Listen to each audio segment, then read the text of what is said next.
Now, the greatest radio shows of all time. Suspense. The Shadow Node. Washington calling David Harding, Counter-Spy. Classic Radio Theater. The Great Gildersleeve. Fibber McGee and Molly. Dragnet. Gunsmoke. The Lone Ranger.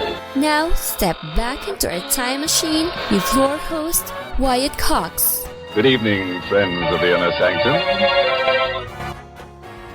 And we're going to head to the movies on this Saturday with an episode of the Lux Radio Theater and their adaptation of Miracle on 34th Street starring Edmund Gwenn from 77 years ago, Ralph Edwards in Truth or Consequences from 78 years ago, and the Harold Peary Show starring Harold Peary from 75 years ago. And we'll wrap it all up with an episode of Fibber McGee and Molly. That's all coming up on this Saturday, 20th day of December, 354th day of the year. We have 11 days left in 2025. The Louisiana Purchase was completed at a ceremony in New Orleans on this date in 1803. South Carolina became the first state to secede from the Union on this date in 1860, and in 1879, Thomas Edison demonstrated his electric incandescent light bulb in Menlo Park, and he reflected on his contributions years later. When I look around at the resources of the electrical field today, I feel that I would be glad to begin again my work as an electrician and inventor. Thomas Edison on the light bulb. In 1946, It's a Wonderful Life premiered in the New Globe Theater on Governor's Island in New York City. What is it you want, Barry? What do you want? You want the moon? Just say the word and I'll throw a lasso around it and pull it down. Hey, that's a pretty good idea. I'll give you the moon, Barry. You sit around here and you spin your little webs and you think the whole world revolves around you and your money. Well, it doesn't, Mr. Potter. In the whole vast configuration of things, I'd say you were nothing but a scurvy little spider. Oh, we love those, don't we? 1946, it premiered in New York City. The UN Conference Against Illicit Trafficking in Narcotic Drugs and Psychotropic Substances, signed on this date in Vienna in 1988. In 1989, the U.S. sent troops into Panama to overthrow the government of Manuel Noriega. General Noriega's reckless threats and attacks upon Americans in Panama created an imminent danger to the 35,000 American citizens in Panama. President Bush on this date in 1989. Vermont's Supreme Court ruled that homosexual couples entitled to the same benefits and protections as married heterosexual couples on this date in 1999. In 2002, Trent Lott gave up his fight to remain Senate Republican leader.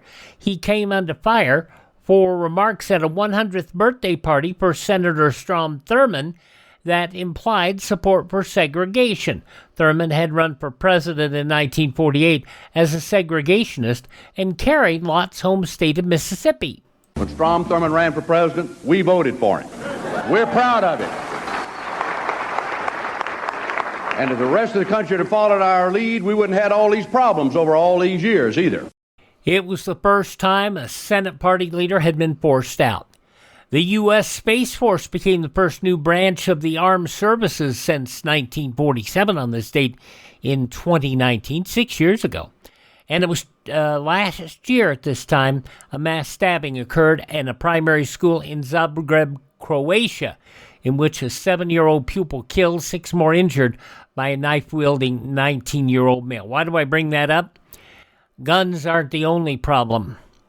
You can commit mass murder anyway. You don't necessarily have to have a gun.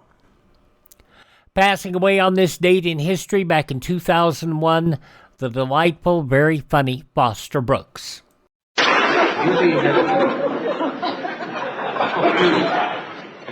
Excuse me, have you ever been in Schenectady? No, I never was in Schenectady. Neither was I. Must have been a couple other guys. But I still have a feeling I've seen your face someplace else. No, it's always been right here. Right on top of my neck. Maybe you've seen me on television. Oh, no, I've never been on television.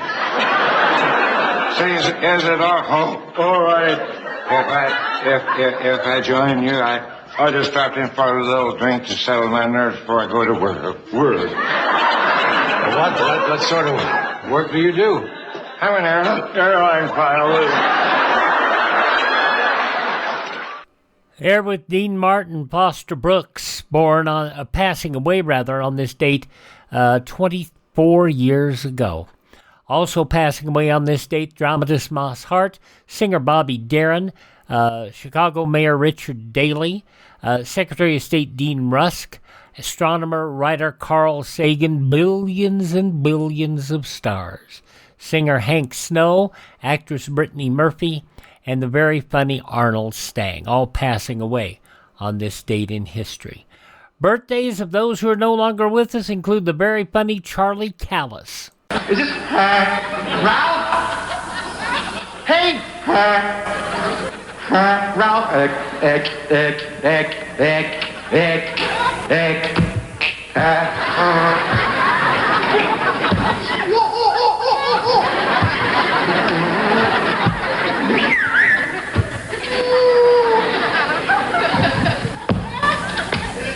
Guess who this is? Dummy, this is me. This is your old friend. This is he. This is he. This is he. This is me. You know what short for? This is Raoul. Listen there, Ralph. Today's my birthday, and for my birthday, my friends, they all chipped in, and you know what they bought me? That's right. They bought me a knife. They bought me a knife. They bought me a, it's a Winchester cut. You put a bullet and they bought me a shotgun. So listen, I'll tell you what you do. I'll tell you what you do. Why don't you jump in your car and drive over to my house? We'll go over to the country and we'll go shooting. So his friend at the other end says,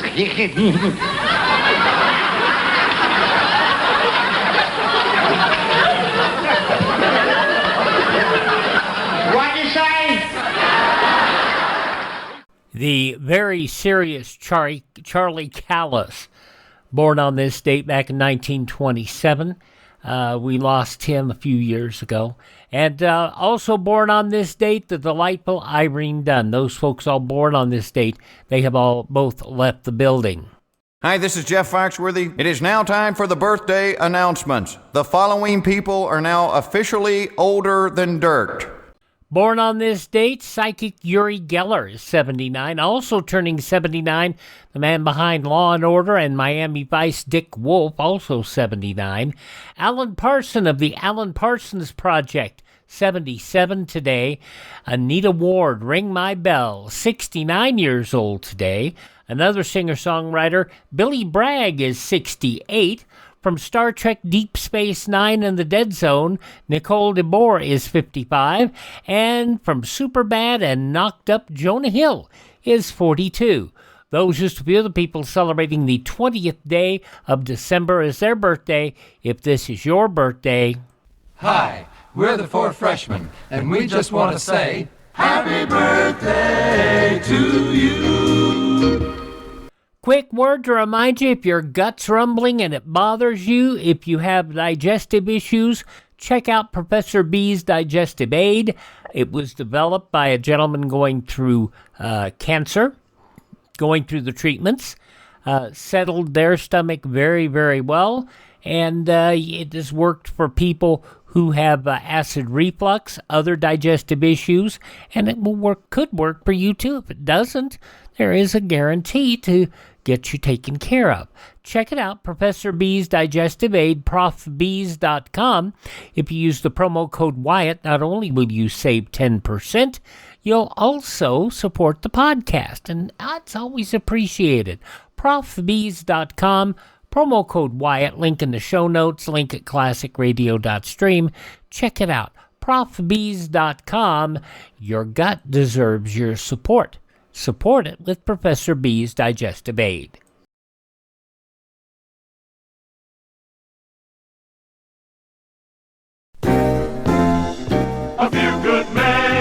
The Marines are looking for a few good men.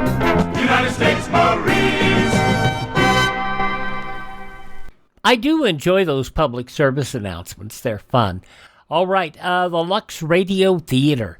Edmund Gwenn reprising his role from the 1947 motion picture in A Miracle on 34th Street, going back 77 years, December 20th, 1948. Lux presents Hollywood.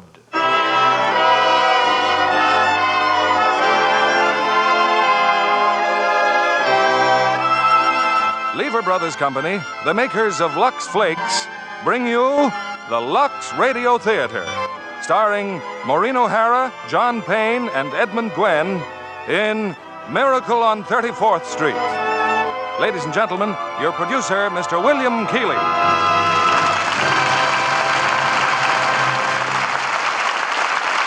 Greetings from Hollywood, ladies and gentlemen. Our Christmas present to you is the new Christmas classic of our time, Miracle on 34th Street.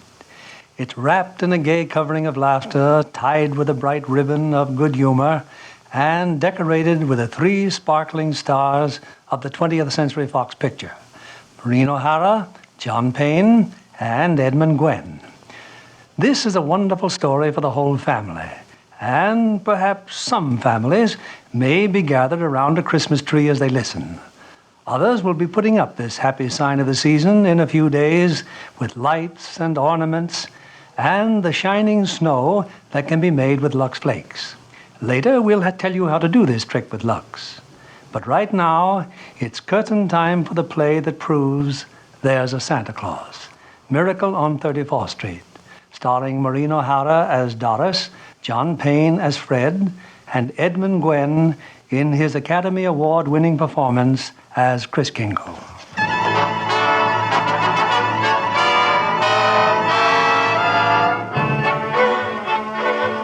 It's Thanksgiving Day in New York City. On a broad avenue adjoining Central Park, an annual event is being joyfully awaited. The spectacular parade presented by Macy's department store to herald in the Christmas season. Away from the crowd are 2 of Macy's public relations experts. He's simply wonderful, Mrs. Walker. Just look at him on that float. The most realistic Santa Claus we've ever had. Why, he didn't even need any padding, did he? Padding? Why, didn't you notice his tummy? So round, so firm, so fully packed. Well, now that everything's under control, where on earth did you find him? I don't know. I just turned around and there he was. And to think that the man whose place he took was intoxicated. With a breath that would knock over a reindeer. Oh, just think if Mr. Macy had seen him. What if Mr. Gimble had seen him? Competition between our stores is tough enough. Well, the parade's starting. Let's stand at the curb. Not I, Mr. Shellhammer. I'm going home to relax. Anyway, I can see it from there. I live just around the corner. Oh, so you do. Well, I'll see you tomorrow, Mrs. Walker. And congratulations on finding the best Santa Claus in Macy's history.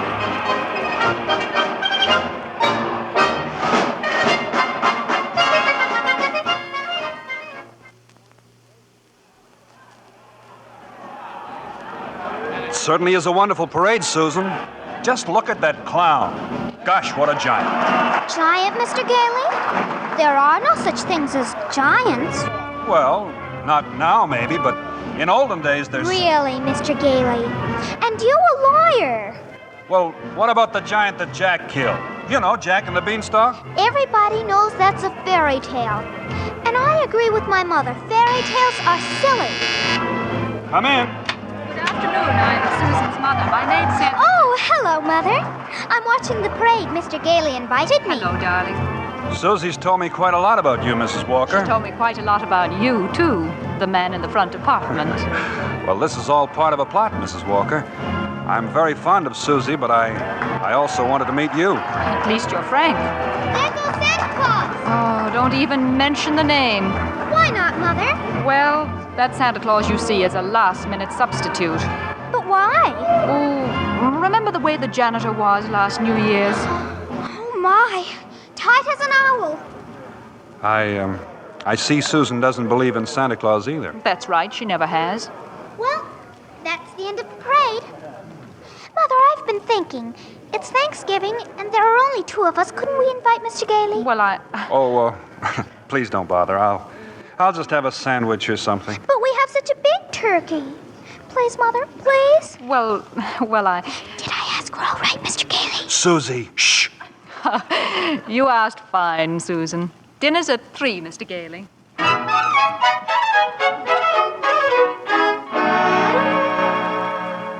Hello, Mrs. Walker. Yes, Mr. Shellhammer. Your maid said you were at Thanksgiving dinner, but I just had to tell you. Your Santa Claus was stupendous. Well, thank you. Mr. Macy himself wants him to be our toy department Santa Claus. Oh, fine. Can you hire him? Oh, I already have. Oh, he's a born salesman. I just feel it. Good. We'll talk about it in the morning. Thanks for calling, Mr. Shellhammer.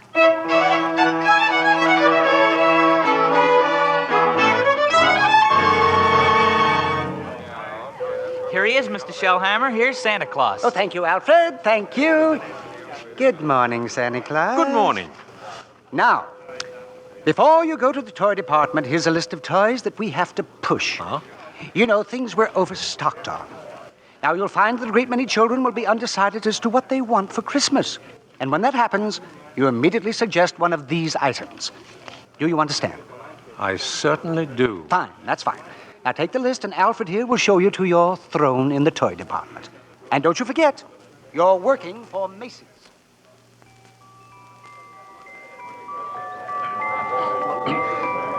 Are you really Santa Claus? Why, of course I am. What do you want for Christmas, little boy? I want a fire engine with a real hose that squirts real wet water, and I won't do it in the house, I'll only do it in the backyard, I promise. And I promise you'll get your fire engine. You see, Mama, I told you you'd get me one. That's fine. That's just dandy. You wait here, Mortimer. Mama wants to thank Santa Claus, too. Yes, madam? Say, what's the matter with you? No.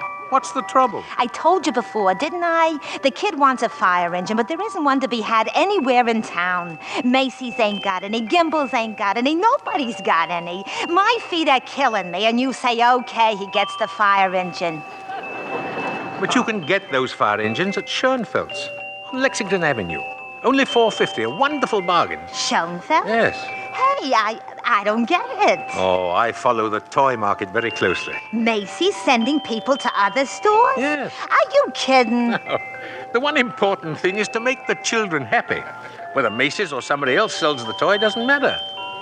Don't you feel that way? Who, me? Yeah. Oh, yes, sure. Only I didn't know Macy's did.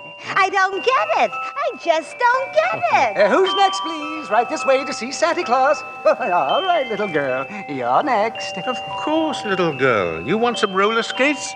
Well, you shall have them, too. Mama, he's going to bring me some roller skates. And he has some fine skates here at Macy's, haven't you, Santa Claus? Oh, they're good skates, all right, but not quite good enough. Now, I left some really wonderful roller skates at Gimbel's. I'm sure Gimbel's have just what this good little girl wants. Very good. Mr. Shellhammer, are you Mr. Shellhammer? Gimbel's? Gimbel's? That's just what he did say. Gimbel's. The sales lady said I should speak to you. Gimbel's. I just wanted to congratulate you and Macy's on this wonderful new stunt you're pulling. Gimbel's. Imagine a big outfit like Macy's putting the spirit of Christmas ahead of the commercial. Gimbel's. From now on, I'm going to be a regular Macy customer. All right, Mortimer, we're going. Gimbel's!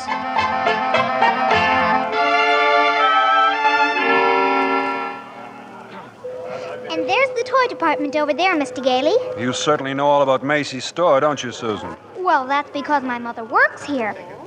But I still think it's silly, bringing me here to see Santa Claus. Well, I just feel that when you talk to him, you might... Okay, Mr. Gailey. I'm certainly willing to try. Well, what a fine young lady, eh? And what's your name, little girl? Susan Walker. What's yours? Mine? Kris Kringle. I'm Santa Claus. Oh, you don't believe that, eh? You see, my mother's Mrs. Walker. Oh. But I must say you're the best-looking Santa Claus I've ever seen. Really? Your beard, for instance. It doesn't have one of those things that goes over your ears. That's because it's real. Just like I'm really Santa Claus. Now go ahead, pull it. Well, my goodness, it is real. Yes, yeah. And now what would you like me to bring you for Christmas? Nothing, thank you. Whatever I want, my mother will get. If it's sensible and doesn't cost too much. That's quite right, Susan. Oh, hello, Mother. Hello, Mr. Gailey. Hello. The explanation for all this is very simple. Your maid's mother sprained her ankle. She had to go home, so she asked me to bring Susie down to you.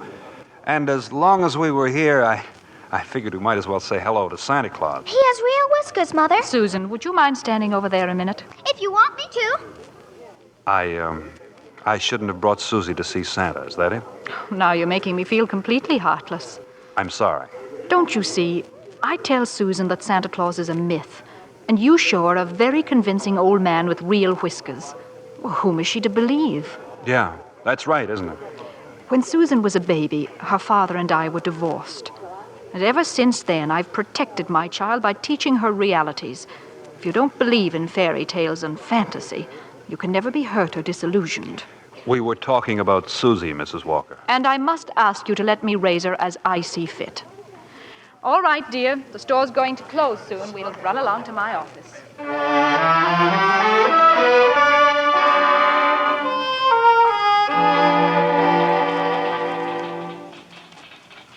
Alfred said you wanted to see me, Mrs. Walker. Oh, yes, come in. I'd be grateful if you would please tell Susan that you're not really Santa Claus, that there actually is no such person. Oh, but Mrs. Walker, not only is there such a person, but here I am to prove it. No, you misunderstand. I want you to tell her the truth. Now, what's your real name? Kris Kringle, and I always tell the truth. Susan, I'll bet you're in the first grade. Second grade. I mean your real name. Well, that is my real name. My goodness, the second grade? Very well. I have your employment card right here. I'll look it up on that. That's a very cute dress you have on, Susan. It's from Macy's. We get 10% off. Oh. So, you always tell the truth, do you? Mm-hmm. Look at your employment card. Name, Kris Kringle.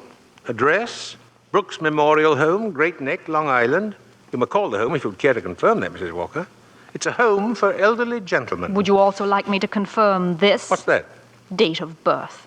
As old as my tongue and a little bit older than my teeth. Place of birth. North Pole. Now, really. Why, I believe you doubt me, Mrs. Walker. And this tops everything. Next of kin. Oh, that. Dasher, Dancer, Prancer, and Vixen. I'm sorry to have to do this, Mr. Kringle? But the Santa Claus that we had 2 years ago is back in town, and I feel that we owe it to him to... What, have I done something wrong? No. It's just that we feel... Oh, excuse me. Hello? This is Mr. Shellhammer, Mrs. Walker. Drop whatever you're doing. Mr. Macy wants to see us immediately. Oh, I'll be right up. I'm afraid I'll have to be very abrupt with you. I have to see Mr. Macy. You'll be paid for the full week, Mr. Kringle, and I'll send your check to that address. Come right in, Mrs. Walker. Mr. Shellhammer. Thank you, Mr. Macy. Now, about this new policy you two initiated. Oh. Macy's Santa Claus sending customers to Gimbel. Well, I can explain everything, Mr. Macy. You don't have to explain a thing. Just look at my desk. 42 telegrams and over 500 phone calls. Grateful parents expressing undying gratitude to Macy's department store. Why, you don't say. From now on, not only will our Santa Claus continue in this manner, but every salesperson in the entire store. You mean that if we haven't got what the customer asks for, we're to send him where he can get it. No high-pressuring and forcing a customer to take something he doesn't really want. I think that's wonderful, Mr. Macy. Why, we'll be known as the helpful store, the friendly store, the store that places public service ahead of profits. And consequently, we will make more profits than ever. As for you, Mrs. Walker and Mr. Shellhammer, you'll find a more practical expression of my gratitude in your Christmas envelope. Oh, thank you. Thank you. Yes. And tell that wonderful Santa Claus I won't forget him either. As a matter of fact, I'll tell him myself in the morning. Yes, indeed, Mr. Macy. Good night. Good night.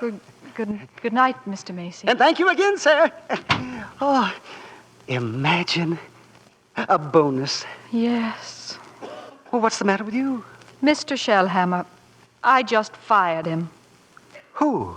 Santa Claus. No, you couldn't have. But I did. He's crazy, Mr. Shellhammer. He really thinks he is Santa Claus. I don't care if he thinks he's the Easter Bunny.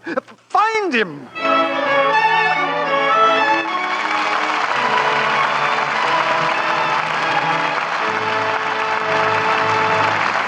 Act 2 of Miracle on 34th Street will continue in a moment. Well, Libby, have you given Santa your Christmas list? Yes, indeed, John. And number 1 on my list is a pair of Chinese pajamas with a 3/4 coat and little upstanding collar. Just like the ones Mata Torin wears in Rogue's Regiment. Perhaps you'd better have the wardrobe mistress at Universal International show Santa what you mean. Well, I'm sure Dick Powell or Stephen McNally could give him a good description. They found Marta very glamorous in this modern story of the French Foreign Legion. And what a villain Vincent Price is in Rogue's Regiment. Mm-hmm. I was on the edge of my seat through the whole picture. And you talk about a pair of pajamas. Well, they were very special. Marta liked them so well, she had 4 pairs made for her personal wardrobe. And she was delighted when they told her she could lux them. That's about the easiest care in the world. Especially now with the new tiny diamonds of Lux. Another triumph of the famous Lever Laboratories. These tiny diamonds are so much faster, they burst into suds the instant water touches them. And make wonderfully rich suds that last and last. Don't colors look marvelous when they're luxed? So fresh and new.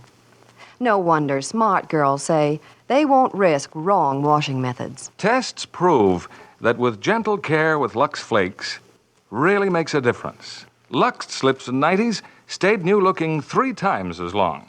And that's just like getting 3 pretty slips for the price of 1. A really thoughtful Santa would put a box of Lux Flakes in every lingerie gift next Friday night. 77 years ago, December 20th, 1948, the Lux Radio Theater, here on Classic Radio Theater with Wyatt Cox. I want to thank Debbie for her wonderful Buy Me a Coffee donation. She did that over at classicradio.stream, and it was more than generous, but she enjoys Claudia, and I'm glad that she does. I'll read you what she said a little bit later. But you can also, if you don't want to buy something, if you want to support the podcast, you can do it at classicradio.stream. That's classicradio.stream. More of the Lux Radio Theater in a moment.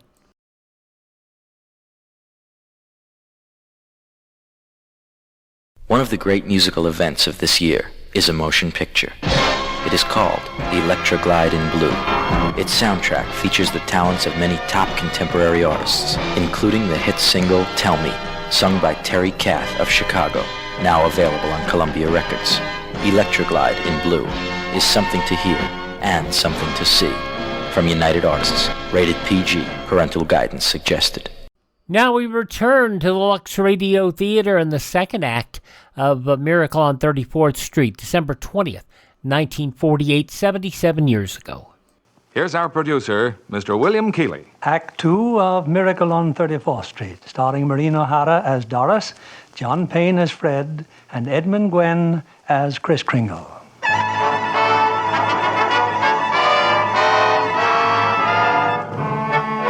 It was a frantic few hours that Doris spent last night, rushing out to the Brooks Memorial Home in Long Island and assuring Kris Kringle that Macy's wanted him back as Santa Claus. Now Kris is again presiding over the crowded toy department, while in her office, Doris and Mr. Shellhammer...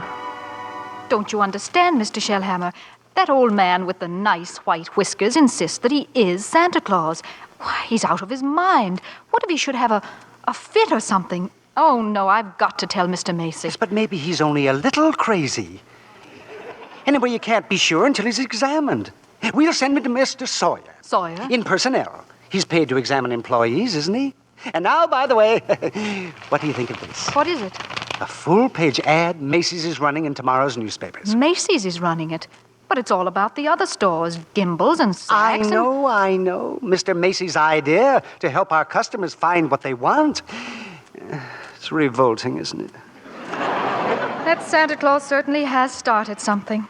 Oh, well, I'll get a hold of him in his lunch hour and send him up to Mr. Sawyer.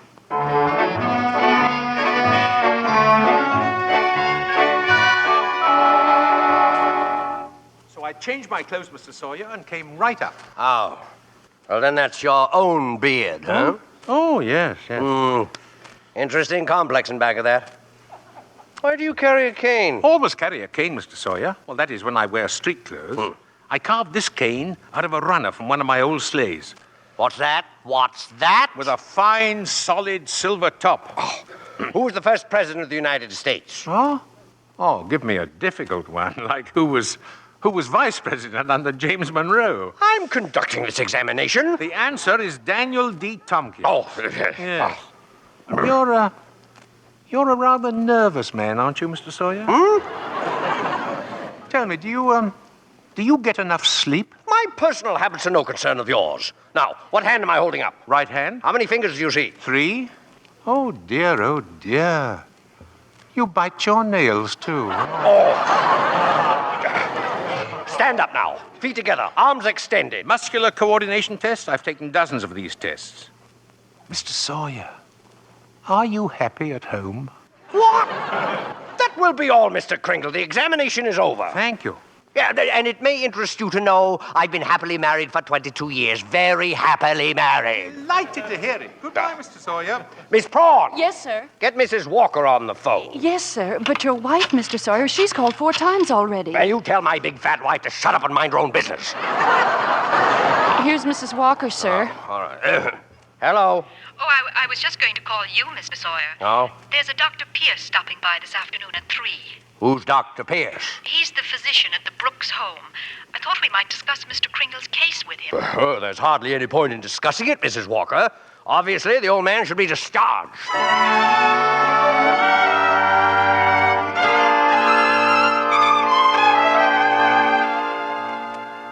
So, Dr. Pierce, Kringle should be dismissed immediately and sent to a mental institution. Oh, now, just a minute, Mr. Sawyer. He's deluded, saying that he's Santa Claus. It's a delusion for good. I found he only wants to be friendly and helpful. His whole manner suggests aggressiveness. Look at the way he carries that cane. Mrs. Walker, naturally, I can't discharge that loony, so when he exhibits his maniacal tendencies, please realize the responsibility is completely yours. Well, I'm right back where I started. Mrs. Walker, I assure you, Kris Kringle has no maniacal tendency. But if there's the slightest possibility of us causing any trouble... What trouble? All that needs happen is a policeman ask his name. Kris Kringle, clang, clang, and Macy's Santa Claus lands up in the psychopathic ward. Well, you can prevent that very simply. Now, there must be someone here at the store who could rent him a room. Then they could both come to work together.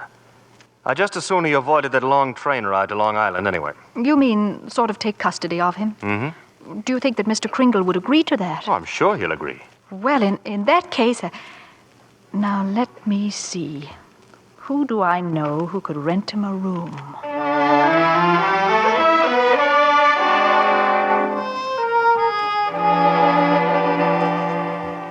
I'm glad you're going to have dinner with us, Mr. Kringle. Oh, thank you, Susan. I'm also very glad you're going to live next door with Mr. Gailey. Oh, why? Because you're nice to talk to. Oh, I say, what a fine young man that Mr. Gailey is, eh? Just think, allowing me to share his apartment, a mere stranger. He did it because Mother hinted to him. Oh, well, anyway, I'm very grateful. Shall I tell you what I did in school today? By all means. Any games? Yes. And a very silly game, too. Oh? They played zoo, and each child was supposed to be an animal. Oh, but Susan, they were just pretending. But that's what makes the game so silly. Oh. Well, of course, in order to play games, you need imagination. Oh, that's when you see things, but they're not really there, huh? Oh, yes. Yes, but, you know, to me, imagination is a place all by itself. Now, you've heard of the French nation, and the British nation. Yes. Well, this is the imagination. Yeah. A very interesting place, too. Now, how would you like to be able to make snowballs in summertime, eh? What? Or be the Statue of Liberty in the morning, and in the afternoon, fly south with a flock of geese? Well, I'm quite sure I'd like it, but... Oh, it's very simple. Very. Well, anyway, look here. The next time they play zoo, you can be a monkey. But I don't know how to be a monkey. Don't you? Oh, I'll show you. Now, first, you bend over a little, like this, see? Now, let your arms hang loose, see? Like this? Yes, that's fine, fine. Now, put your hand over here and start scratching, see? Yeah. That's it. That's it. That's excellent, Susan. That's as fine a bit of scratching as I've ever seen. Yeah. Now you start chattering. Chattering? Yes, now listen. See? And keep scratching. Now then, look here. We'll do it together, see? Chatter and scratch and chatter, see? That's fine, Susan. Fine. You're doing beautifully. Beautifully, yes.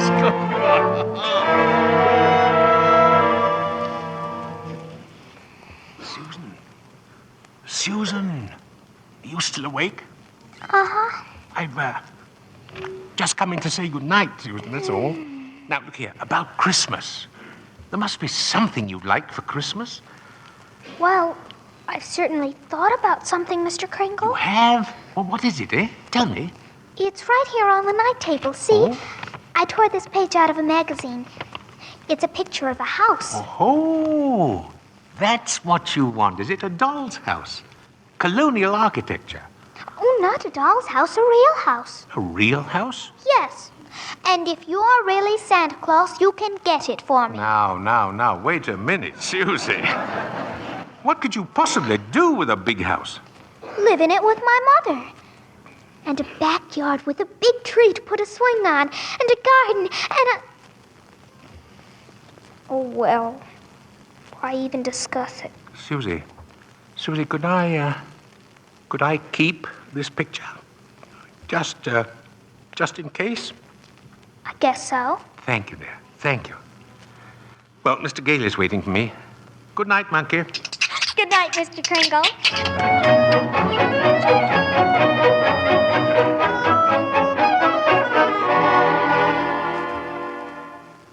Take whichever bed you want, Mr. Kringle. You're very kind, really. Tell me, Mr. Gale, what is it you just do for a living, eh? Oh, I'm a lawyer. Haslip, Sherman, and Mackenzie. Oh. And you like living here in the city? Well, it's convenient.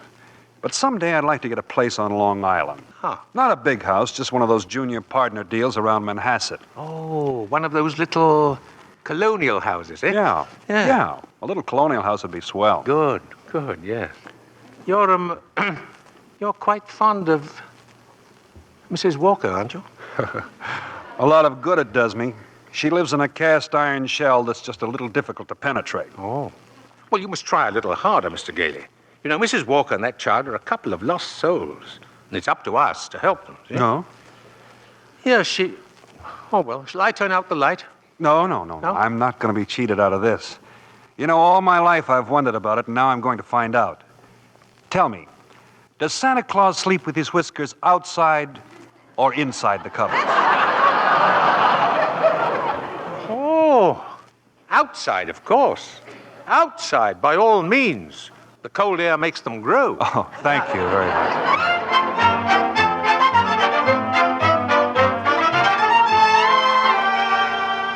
Oh, come in, Mrs. Walker. Come in. Thank you, Mr. Macy. I've just heard something very exciting. You have? Well, let me tell you something very exciting. Our policy of being kind to customers has tripled our sales. Now, what do you think of that? That's wonderful, Mr. Macy. And Gimbals thinks it's wonderful, too. Gimbals? Gimbals are adopting the same policy. Well, is that so? And it gives me an idea. As long as Gimbals are doing the same thing, why not some pictures for the newspapers? Pictures? Yes. You and Mr. Gimbal shaking hands. Shaking hands? R.H. Macy and Gimbal? Well, yes. Yes, why not? With Santa Claus. It's a great idea, Mrs. Walker. Macy and Gimbal shaking hands.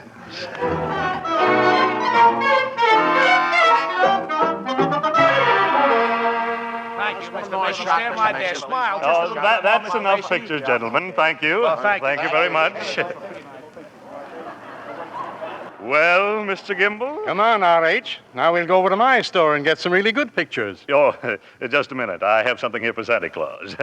Here you are, Mr. Kringle. A check in appreciation of all you've done. Mr. Macy, why, that's most kind of you. I didn't think you were that generous, R.H. That's quite a check. What are you going to do with it, Mr. Kringle? Well, I have a friend, a Dr. Pierce. He needs a new X-ray machine. You buy the machine through the store. 10% discount. Nonsense. Come over to Gimbals. We'll furnish it at cost. Oh, keep it up, gentlemen. Keep it up. At this rate, my friend will have a whole new hospital.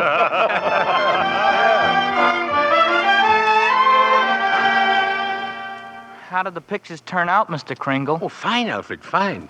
How about a game of checkers during lunch, eh? Oh, not today, Kris. I don't feel so good. Oh?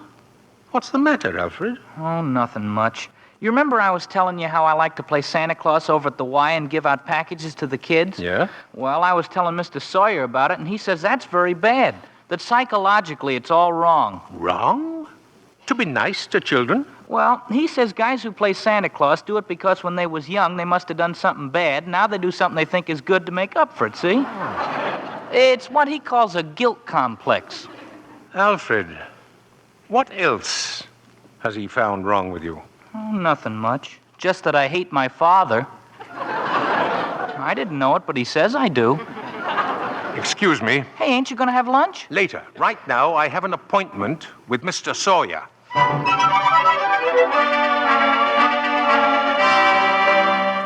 What do you mean, breaking into my office like this? Are you a licensed psychiatrist? What business is it of yours? I have great respect for psychiatry and great contempt for meddling amateurs who go around practicing it. Oh, shut up. You ought to be horsewhipped. Taking a boy like Alfred and filling him up with complexes and phobias. I think I'm better equipped to judge that than you. Just because Alfred wants to be kind to children, you tell him he has a guilt complex. Yes. Having the same delusion you couldn't possibly understand. Oh. And don't you wave that cane at me. Either you stop analyzing Alfred or I'll go straight to Mr. Macy and tell him what a contemptible fraud you are. Get out of here. Get out of here before I have you thrown out. There's only one way to handle a man like you. Maybe this'll knock some sense into you. Oh! Oh, help! Oh, my head! My head! Oh! Good day, Mr. Sawyer. Miss Prawn! Get me the police! Get me Mrs. Walker! Get me the psychopathic ward in Bellevue Hospital!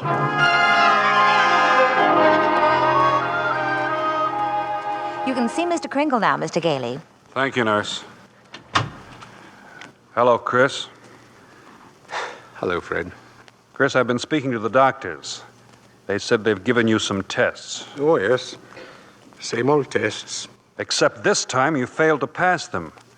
Kris, you deliberately failed. Why? Why? Well, because I had great hopes, Fred. I had a feeling Mrs. Walker was beginning to believe in me, and now I discover she was only humoring me all the time. But this wasn't Doris's idea at all. Mr. Sawyer had you sent up here before she even knew about it. But why didn't she come to me and explain things? Because she didn't want to hurt you. Oh, well, it's not just Mrs. Walker. Well, now, take Mr. Sawyer. He's contemptible, dishonest, deceitful, yet he's out there and I'm in here. Well, if that's normal, I don't want it. But you can't just think of yourself, Kris. What happens to you matters to a lot of other people.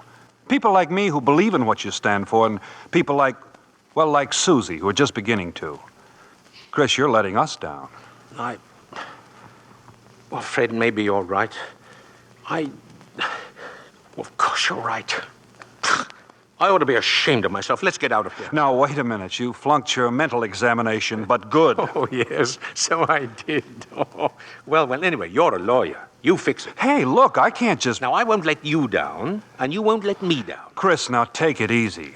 Look, there'll have to be a hearing. If you're going to be committed, it has to be before a judge. Well, if I can do anything at all, it'll have to be in courtroom. Now, sit tight, Kris. I'll get an idea. I have to get an idea.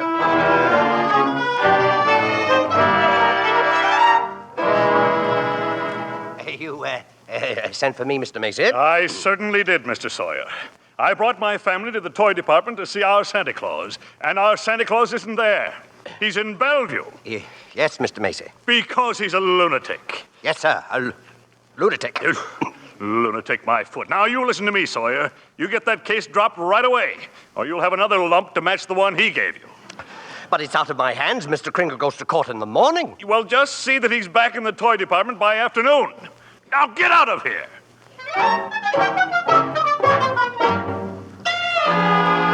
Oh, Mr. Gailey.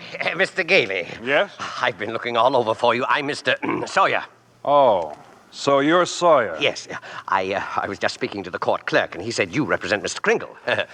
Well, I represent Mr. Macy. Well, then I'll see you in court. Oh, no. That's what I wanted to speak to you about. Now, Mr. Macy would like to drop the whole case right now. You see, we're most anxious to avoid any publicity. No publicity, huh? Well, that's very interesting. Oh, then you'll cooperate? You know something, Sawyer? You've just given me the idea I've been searching for. Oh, good, good. If I'm going to win this case, I'm going to have public opinion and plenty of it. And publicity's just the way to do it. Thanks. And so long, Mr. Sawyer. Mr. Gailey? But Mr. Gailey!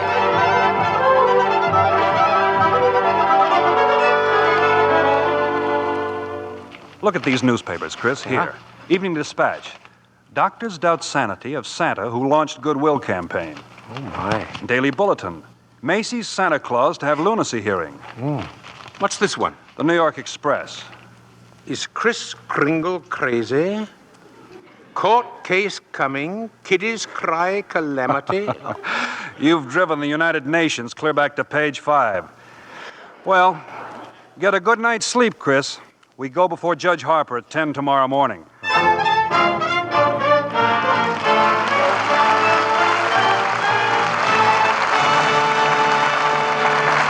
We pause now for station identification.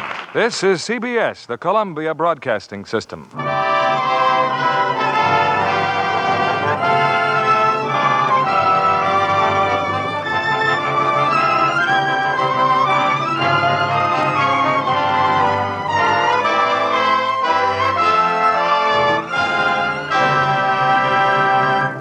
Our stars will return with Act 3 of Miracle on 34th Street in a moment. When a new player signs a contract with 20th Century Fox, she soon gets well acquainted with Miss Helena Sorrell, head dramatic coach. Helena, do you like to watch your pupils perform in the picture? Oh, of course, John, because I take a personal interest in them. I'm especially proud of Betty Grable in her new picture, When My Baby Smiles at Me.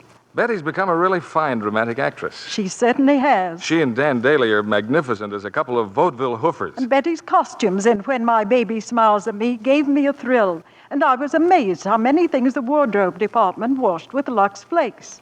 It reminded me of my theatrical days when I was on the road and lived in a couple of trunks. A box of Lux Flakes in each? That's absolutely true, John. I was never without it, in my hotel or at the theater. Well, then you've probably discovered that the new tiny diamonds of Lux are more wonderful than ever. They're so much faster and richer.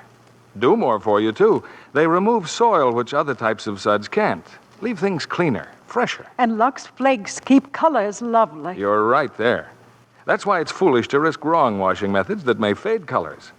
Actual tests show that with gentle Lux Flakes care, colors stay lovely up to 3 times as long. That's a good tip for girls who get nice blouses and sweaters for Christmas. Right you are. And thank you for coming tonight, Helena Sorrell. Lux Radio Theater, 77 years ago, December 20th, 1948, Miracle on 34th Street. I want to read you what Debbie said. Gratitude. I appreciate that you're doing something that you love, and you love it so much that you want to share it with us.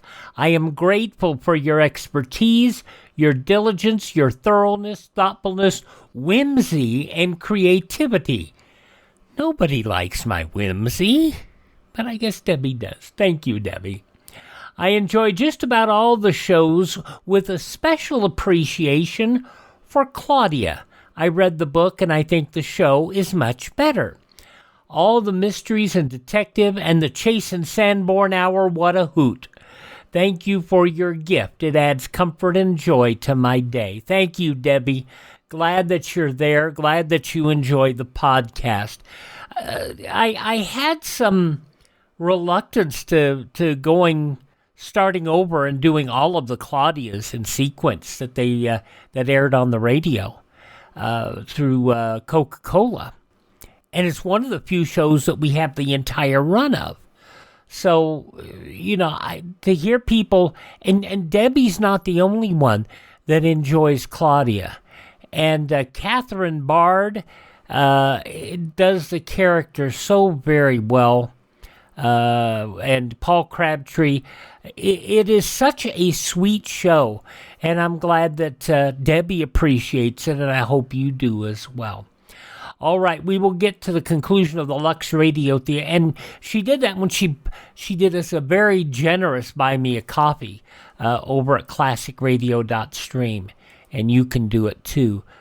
We are grateful for each and every one of you, and a special appreciation for those who support the podcast. Okay, we'll get to the conclusion of the Lux Radio Theater 77 years ago, December 20th, 1948, following these messages.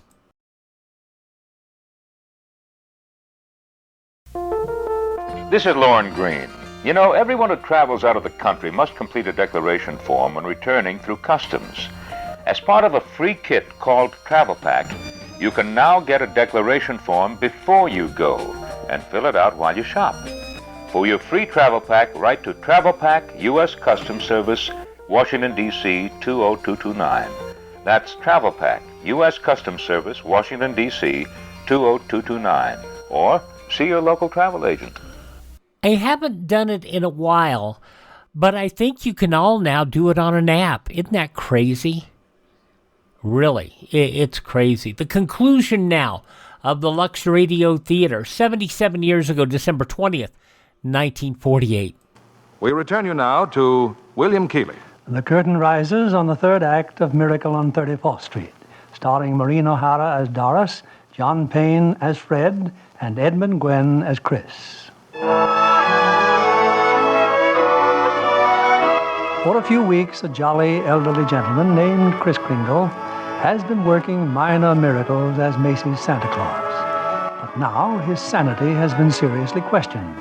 And in a crowded courtroom, Judge Harper listens patiently as the assistant district attorney summons Kris to the witness stand. Now, this is not a trial, Mr. Kringle. It's just a hearing, so you don't have to answer any questions. Now then, where do you live, please? Well, it seems to me that's what this hearing will decide, won't it? Mr. Kringle, do you believe that you are Santa Claus? Of course I do. That's all, Your Honor. The state rests its case. Well, Mr. Gailey? Your Honor, Mr. Mara contends my client is not sane because he believes he is Santa Claus. An entirely logical conclusion. Anyone who thinks he's Santa Claus is crazy. Your Honor, you believe yourself to be Judge Harper, yet no one questions your sanity because you are Judge Harper, do they? Mr. Kringle is the subject of this sanity hearing, not I. Well, Your Honor, I intend to prove that Mr. Kringle is Santa Claus. Mr. Mara, I thought you said this was a cut-and-dried sanity hearing. I thought it was, Your Honor. In view of Mr. Gailey's statement, I'll have to review the entire background of this case. Court's adjourned till tomorrow morning.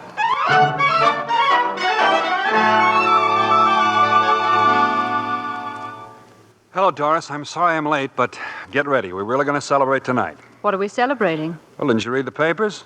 Santa's mouthpiece throws bombshell in New York Supreme Court. Oh, Fred, you're not really serious about this.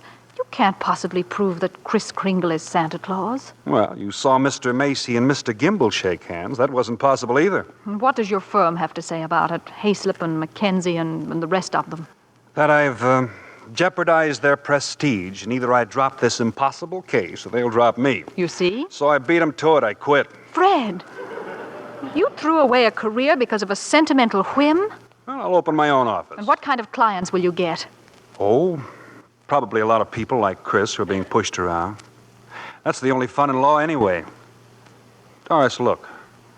Don't you have any faith in me at all? Oh, it's not a question of faith. It's just common sense. But faith is believing in things when common sense tells you not to.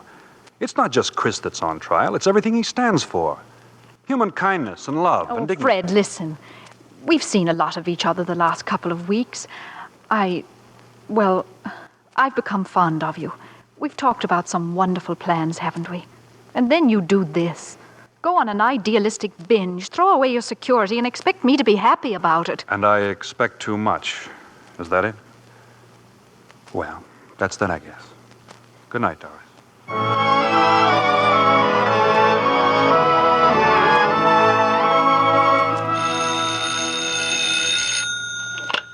Hello. Yes, this is Mr. Mara. Well, can't it wait till tomorrow? I'm eating dinner.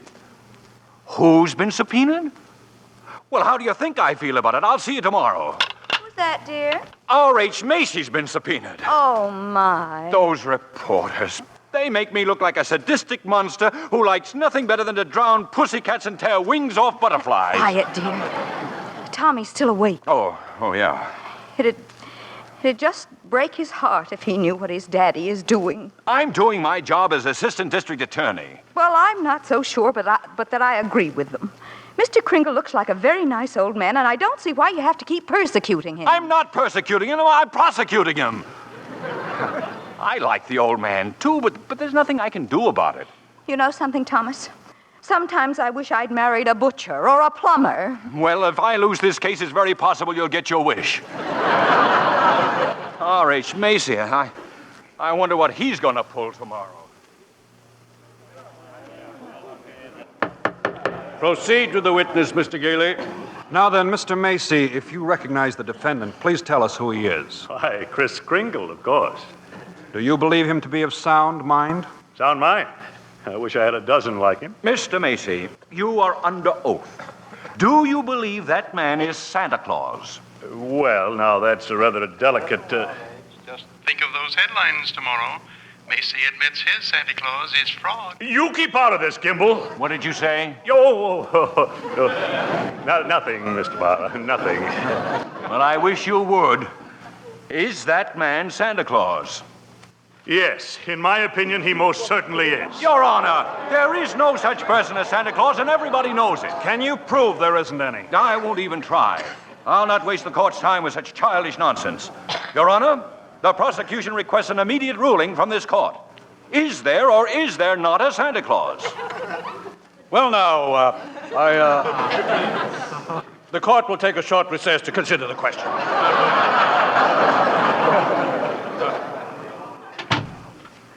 Hello, Henry.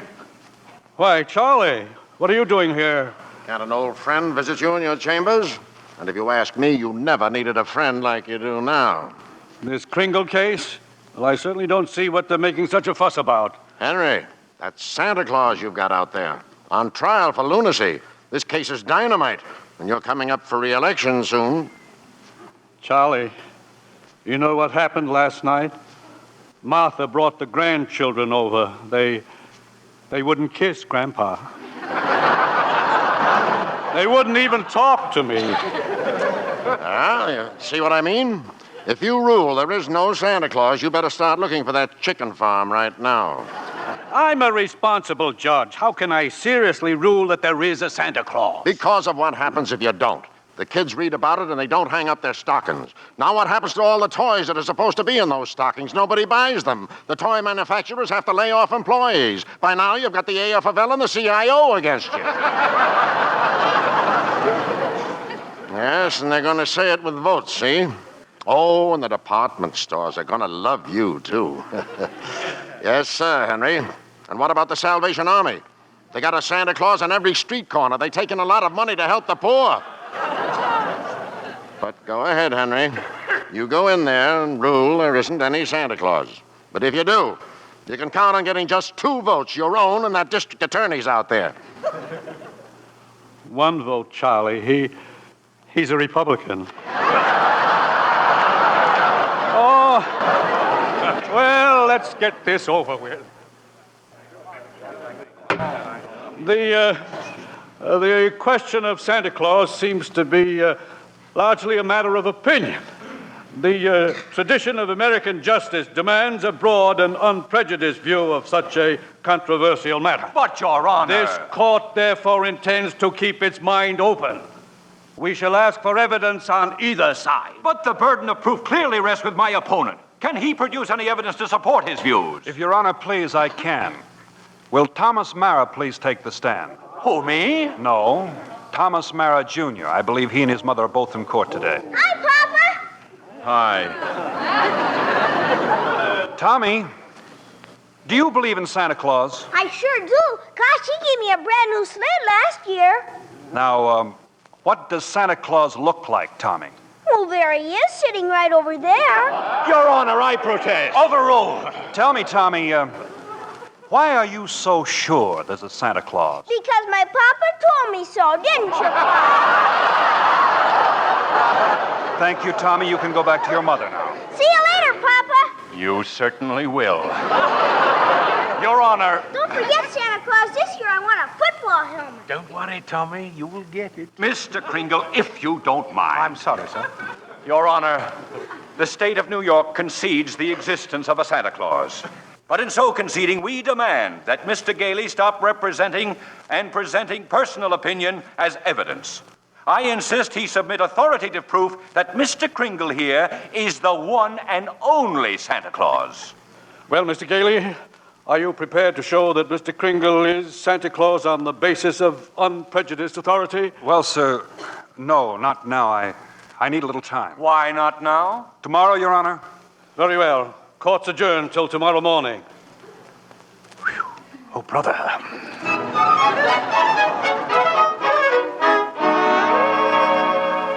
Now come, Susan, dear, finish your supper. But I can't, Mother. All those things they're saying in the newspapers about Mr. Kringle and Mr. Gailey. They're having this trial because he says he's Santa Claus. He's so kind and nice and jolly.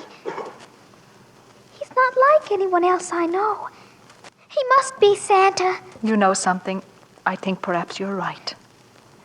Is Mr. Kringle sad now, Mother? I'm afraid he must be. Then I'll write him a letter. Maybe that'll make him feel better. I'll cheer him up.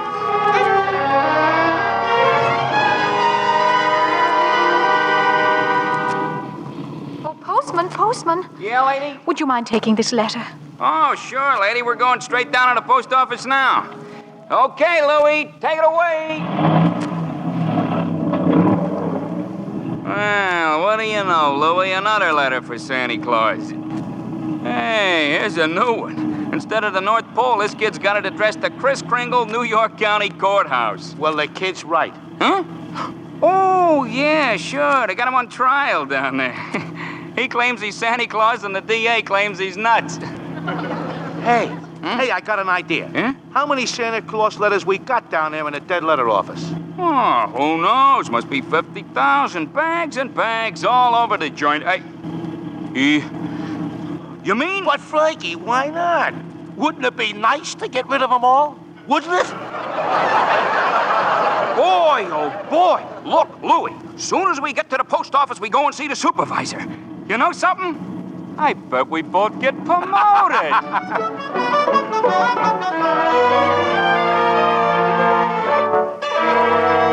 And since the defense has been unable to submit one shred of proof that Kris Kringle is the one and only Santa Claus, and since tonight is Christmas Eve, I ask Your Honor that this hearing be terminated without further delay. I protest. I do have evidence. 5 minutes ago, you said you didn't. During Mr. Mara's oration, the bailiff handed my client the evidence I refer to. What evidence? This letter, Your Honor. Oh, yes, Mr. Kringle. It's from Susan Walker. She believes in me. Oh, this letter means more to me than anything in the world. That letter, Your Honor, was delivered by the United States Post Office, an official agency of the federal government. The Post Office Department was one of the largest business concerns in the world. Last year did a gross volume of over $1 billion, and this year... Your Honor, I'm sure we're all gratified that the post office is getting along so well. But what bearing has it on the sanity of that man? My point is that the Post Office Department is a model of efficiency. Furthermore, the laws of this country make it a criminal offense to willfully misdirect mail or intentionally deliver it to the wrong party. The state of New York is second to none in its admiration of the Post Office Department. We're very happy to concede Mr. Gailey's... For the record, Mr. Mara? For the record. Anything to get on with this case. Thank you. Your Honor, that letter just received by Mr. Kringle is positive proof that a competent... One letter is hardly positive proof. I have further exhibits, Your Honor, but I hesitate to produce them. Come, Mr. Gailey. Put them here on my desk. But, Your Honor, I don't... said put them on my desk. All right, boys, bring them in. Your Honor, what is this? Empty those mail sacks on Judge Harper's desk. Bring them all in or be fined for contempt of court. No, just a second here. We'll do it, Your Honor, through rain, through sleet, through courtrooms, anything. We deliver. Mr. Gailey. Your Honor, every one of those letters and every one of those mail sacks is addressed to Santa Claus. The post office is to deliver them. Therefore, the Post Office Department recognizes Kris Kringle to be the one and only Santa Claus. Since the United States government declares this man to be Santa Claus, this court will not dispute it. Case dismissed. And for heaven's sake, get this mail out of my courtroom. So as soon as I got out of court, I came straight to Macy's to see you, Doris. Oh, Kris, I'm so glad you won. Well, we're having a big Christmas party at the Brooks home tomorrow morning. I'd like so much to see you and Susan there. We'll be there, Kris. Oh, Kris, couldn't you come home now and have dinner with us? Now? Tonight? Me? My goodness, Doris, it's Christmas Eve.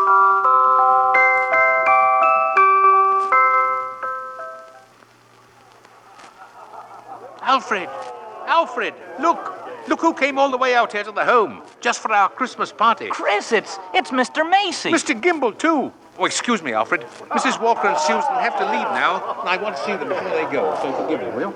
But, Susie, darling, you got so many presents. Not the one I wanted. Not the one Mr. Kringle was going to get for me. Well, what was it? Doesn't matter. I knew I wouldn't get it, but I thought he'd at least tell me why. Susie. I'm sorry, Susie. I tried my best, but... You couldn't get it because you're not Santa Claus. Susan. Just a nice old man like Mother said. But I was wrong when I told you that. You must believe in Mr. Kringle and keep right on doing it. You must have faith in him. But that doesn't make sense, Mother. Faith is believing in things when common sense tells you not to. What? I mean, just because things don't turn out the way you want them to the first time, you've still got to believe in people. I found that... Hello, Doris. Fred. Mr. Gailey! Merry Christmas, Susie. Gosh. You just get here and we're ready to leave. Oh, I've been here. And if you're ready to leave, I'll drive you home. Before you go, here's a map I've made for you. You'll miss a lot of traffic. About 4 miles south, you will see Ashley Avenue. Now, that's the street you want. Ashley Avenue. Thanks, Chris. And Merry Christmas. Merry Christmas to you, Fred. And to you, my dear. And to you, Susie. I believe Mr. Kringle. I do. It's silly, I suppose, but I do.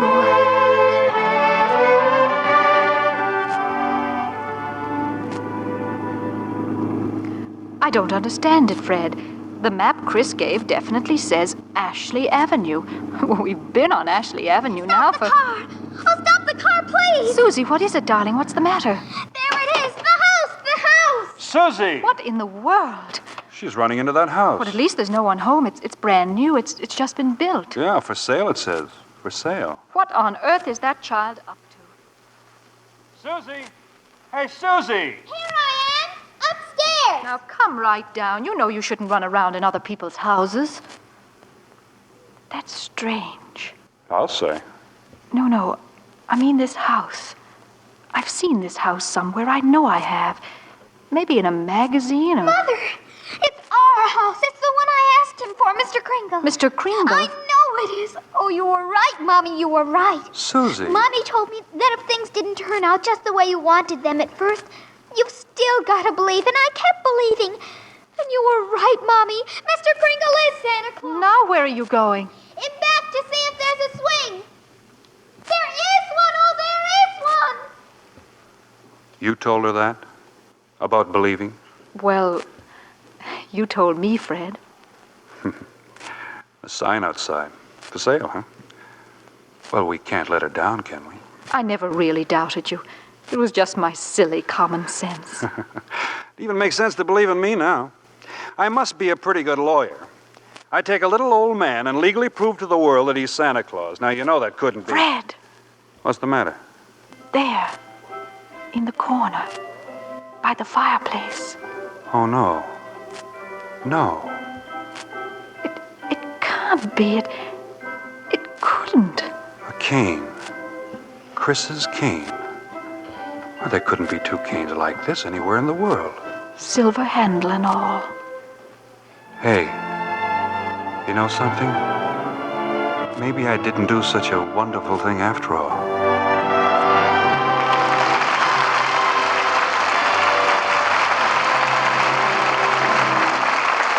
Before our stars return for their curtain calls, Libby Collins wants to tell you about the wonderful way to decorate your Christmas tree, as we promised at the opening of the show. You can give your tree that fresh from the woods look by covering it with real-looking snow you make yourself from a box of Lux Flakes. So many people have asked for the Lux recipe for Christmas snow that we gave last week. We'll repeat it tonight.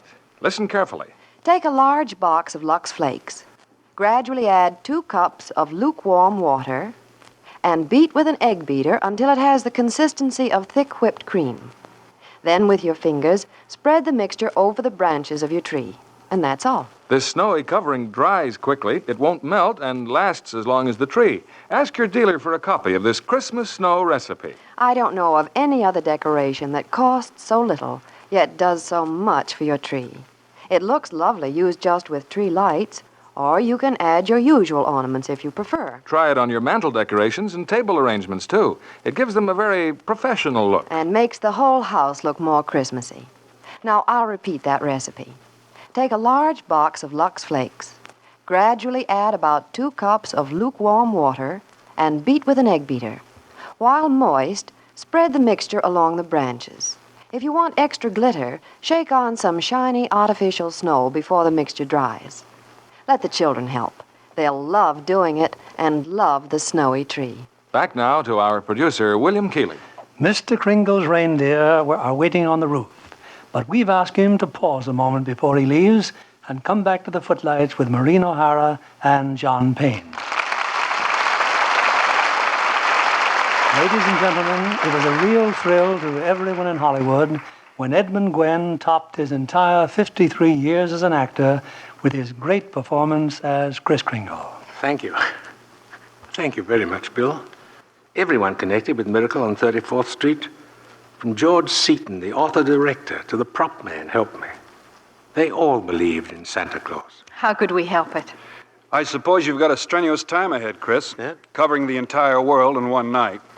John, if everyone believed in Santa Claus, peace would break out all over the world in 30 seconds. I hope you won't be too busy to stop at my house. I'll have my stockings hung up. Oh, well, I'll stop in, Maureen, but seems rather futile. Why, Kris? Well, I couldn't possibly fill her stocking as well as she does. I see what you mean. Bill, after that, I think you'd better tell us all about next week's play. Next week, Maureen, a play straight from your native land. It's the 20th Century Fox picture, The Luck of the Irish. And the stars? Well, we have a superb cast. There's Dana Andrews, Ann Baxter, and Cecil Calloway. This is a delightful romance, presided over by a most mysterious leprechaun in the person of Cecil Calloway. I know you'll all enjoy it. We'll be looking forward to it, Bill. And good night. Good night. Good night. Can I give anybody a lift in my sleigh? Good night and a Merry, Merry Christmas.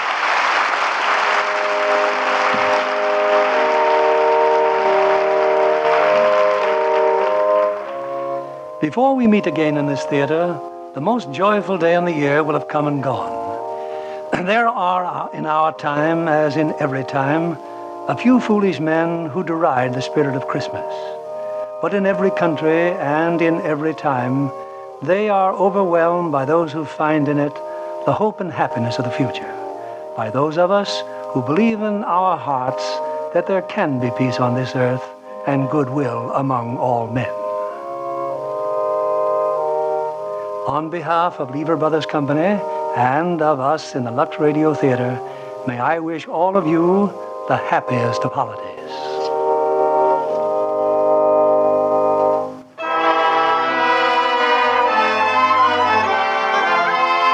And we invite you all to join us again next Monday evening when the Lux Radio Theater presents Dana Andrews, Ann Baxter, and Cecil Calloway in The Luck of the Irish.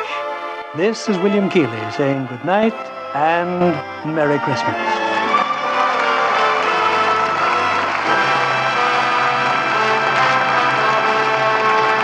Maureen O'Hara appeared through the courtesy of 20th Century Fox, producers of The Snake Pit, starring Olivia de Havilland and Mark Stevens. Edmund Gwenn appeared by arrangement with Metro-Goldwyn-Mayer, producers of the all-star Technicolor musical Words and Music, based on the lives and music of Rodgers and Hart.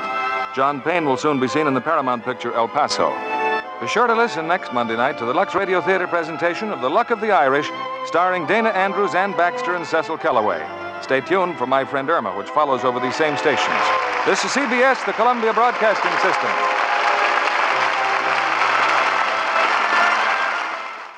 77 years ago, December 20th, 1948, the Lux Radio Theater here on Classic Radio Theater with Wyatt Cox. Coming up tomorrow on the podcast, we will have an episode of Dragnet from 1950, a .22 rifle for Christmas, and that was one of two Dragnet shows we will have this year for Christmas. We'll also have George Burns and Gracie Allen playing Santa Claus from 1943, a suspense program out for Christmas starring Raymond Burr, and where Raymond Burr is a thug, and The Aldrich Family from 1952. Monday, we'll have the other Dragnet Christmas show, Big Little Jesus from 1953, Lights Out Uninhabited from 1937, Grand Central Station from 1945, The Miracle for Christmas, and we'll make it supersized because we'll wrap everything up with an episode of Town Hall Tonight starring Fred Allen and Jack Benny from 1937. On Tuesday's show, we will have Amos and Andy and their Christmas show from 1951, Tales of the Texas Rangers from 1951 as well, the CBS Radio Workshop production of All Is Bright from 1956, and Gunsmoke, Beaker's Barn from 1956.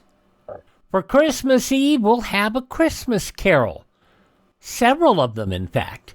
We'll have the 1939 production of The Campbell's Playhouse, produced by Orson Welles and starring Lionel Barrymore as Scrooge. We'll have the 1949 production of A Diamond's Christmas Carol, Richard Diamond, Private Detective, that adaptation of it. And we'll also have the Treasury Star Parade, where Lionel Barrymore as Scrooge sells war bonds. That's all coming up on Wednesday's Classic Radio Theater. And then on Thursday, Christmas Day, we'll have some specials. The Hot Point Holiday Hour, Jack Benny and the Man Who Came to Dinner, the new Edgar Bergen Hour from 1955, and Our Miss Brooks and the Magic Christmas Tree. Then on Friday, we'll have the Lux Radio Theater production of Snow White and the Seven Dwarfs, The Whistler and the Delayed Christmas Present, and Jack Benny's Day After Christmas from 1954. A week from today, we'll get back to Westerns with Jimmy Stewart and the Six Shooter and the story of Cora Plummer Quincy, Have Gun Will Travel, The Marriage About Face, and Gunsmoke, The Cabin. And then we'll have the Challenge of the Yukon and the Shepherd Dog. That's a week from today on Classic Radio Theater with Wyatt Cox. Coming up next, Ralph Edwards, Truth or Consequences.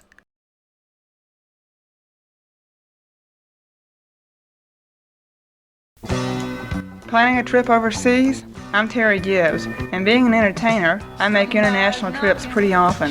And now, thanks to the U.S. Customs Service, blind travelers can get important information about making U.S. returns a lot easier. That's because Travel Hints is now available on audio cassette or in Braille.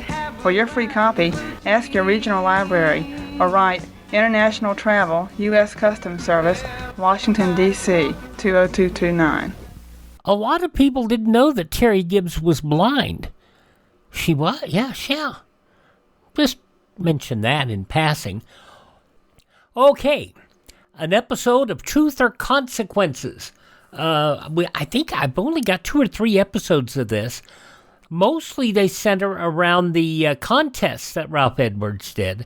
But this episode is from 78 years ago, December 20th, 1947, and a very special program just for the holidays.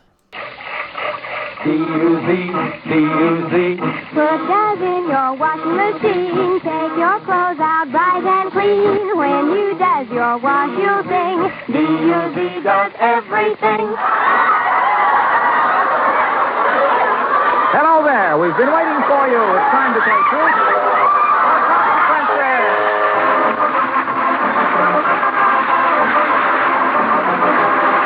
Yes, Truth or Consequences, the show that does everything on the air, brought to you by Duz, the soap that does everything in your wash. And here he is, the fellow whose show was again voted #1 audience participation show in the annual awards made by newspapers and radio editors, columnists and critics, conducted by Motion Picture Daily in behalf of Fame magazine. And next to Bing was voted #2 Master of Ceremonies. No. But with us, he's just that Duzzy guy, Ralph Truth or Consequences Edwards. Thank you very much, Harlow Wilcox. And greetings, party players. I certainly want to thank the radio editors and critics for voting Truth or Consequences #1 again. Daddy's proud of his baby. And Harlow, I don't know, I feel so battered and bruised tonight. How come, Ralph? Because you've been practicing for your appearance on the Eddie Cantor Show Christmas night? No, I'm really bruised. I does my shirt and doesn't do everything. Oh, yes, it does, Ralph. No, sir, you have to take your shirt off before you throw it in the washer. Understand? Am I bruised? But I'm happy with all, and I'm clean, too. Well, this is our Christmas party tonight, our Truth or Consequence Christmas party, and I can't wait to get it going. Speaking of Christmas, there are only 3 more shopping days till Christmas. Not much time left to buy your Christmas seals. You all know that the purchase of Christmas seals is to help the fight against tuberculosis. As a matter of fact, we have about $50 worth of Christmas seals right here with us. I'm going to give these Christmas seals to any lady. I'll give them to any lady in the audience who wants them. Now, she can keep the Christmas seals if she will do one thing. And that is to prominently display these Christmas seals all the way home tonight and shout from time to time, I have my Christmas seals, why don't you buy yours? Now, what lady will do that? Johnny Pollock, turn on the microphone. We'll go right down to the audience. Here are a bunch of them here. Here's a lady here. I'll interview someone. What is your name, please? Mrs. Martinson, Jr. Where are you from, Junior? Oakland. Oakland, California. Oh, in a finer town there isn't. What is your name, please? Mrs. Ray Greenwell, San Diego. Yes, but are you staying up here tonight? Yes, I am. You're going to be in town tonight? Yes, I am. In Los Angeles and Hollywood. What is your name, please? Rose Downing.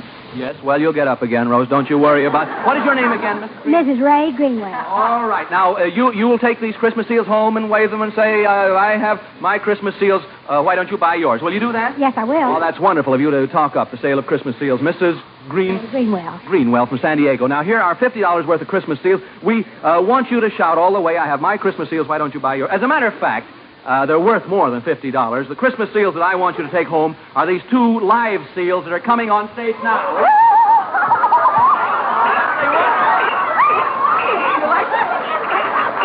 Is your husband here? Yes. Oh, it's beautiful. Will you take the seals home with you, Mrs. Yes, I want his mom that day. Oh, you're living with your... No, we're going to stay all night at his house. Where's his brother-in-law here? Brother-in-law, will you let her take him home with him? Well, sure, he says. All right. How are you going to get home? Well, we're in his car. Oh, that'll be cozy. All right. Well, I'm sure look at it roll over up here. One of the seals. They're Merry and Jolly are their names. I'm sure all the people who pass you or meet you will know to buy Christmas seals after they've seen you, Miss Greenwell. Incidentally, if you do this, we'll give you $50 to buy Christmas seals with, and we also... Quiet, Jolly. Merry, be quiet. We also will have for you this 14-carat, 21-jewel, Bulova wristwatch. I thought it was going to surf over that. Now it's going to be Mr. Bulova. All right, Mr. Ballard. The owners will collect the seals in the morning. I hope they're happy in your bathtub tonight. Thank you very much, and good night. Good luck. Oh, here's a big red box that does, too. Try Does for your dishes. You'll find Does everything in the dish pan, too. All right, now we get going along here. Be sure, folks, to listen for the Walking Man. Who's the Walking Man? He's coming this way with a new gigantic prize contest. More later about that. Right now, we've got Christmas spirit in a box. Believe it or not, back in New York, right now there's a great big box, and if the things in it don't add up to real Christmas spirit, then I'll settle for whatever they do add up to. Remember last week we asked you to write your Christmas wish for the world to Merry Christmas, Box 400, Radio City Station, New York 20, New York. We told you you weren't going to get anything for your trouble. No prizes, not a thing. Well, so far, about 42,000 people, you too, I hope, have taken the trouble to do something for nothing. That's a mighty good-sized crowd, and the thing they've done is mighty good-sized, too. By their wishes and by their numbers, they have proved something pretty important. People are pretty swell people. They want a lot of good things for themselves, but they want a lot of good things for other folks, too. Love, faith, friendship. We haven't finished counting the letters yet, and we haven't sorted the different wishes, but next Saturday, we hope to be able to tell you on Truth or Consequences what the top 10 wishes are. Meanwhile, the Christmas wish to the world idea is growing by leaps and bounds. On Christmas Day, 7 daytime radio programs are going to devote their entire programs to dramatizing some of the wishes you sent in. Now, let's see, Harlow, where's that list of programs? Oh, here it is. Big Sister, Ma Perkins, Young Dr. Malone, The Guiding Light, Life Can Be Beautiful, Pepper Young's Family, and The Right to Happiness. Now, you've still got time to send in your Christmas wish to the world. Just answer this question. If you had the power, what would you give the world for Christmas? Keep your answer short, one word if possible. Send your answer to Merry Christmas, Box 400, Radio City Station, New York 20, New York. Not later than midnight, December 25th, please, so we can get them all counted and sorted in time to give you the results next Saturday night. Say, Ralph, Yes, Ralph, Harlow. Santa Claus left this Christmas present for you. For me, Harlow? Oh, gosh, that cheery big red box of Does really does look Christmassy, doesn't it? It sure gets in the spirit on wash day. Does is one soap that does everything in the family wash. Why, Does gets towels and linens as white as... Fresh fallen snow? You bet. They gleam with the true whiteness you want. Does is famous for whiteness. And just a short washer run with Does gets grease-spotted work clothes shining clean. Yet Does leaves the newest colors in your wash bright and perky as... A wreath of holly? You said it, Ralph. And Does is safer for those colors than any other leading package soap sold for wash day. Does really is different. Even makes more suds, ounce for ounce. They're real soap suds, too. Believe me, the soap shortage taught folks there's no substitute for Does. Why, it moves out of the stores so fast these days. You got to do your Does shopping early, eh, Harlow? Right. So, folks, first chance you get Does. From the roughest and toughest to the whitest and brightest. Does everything. Right you are, Mr. Wilcox.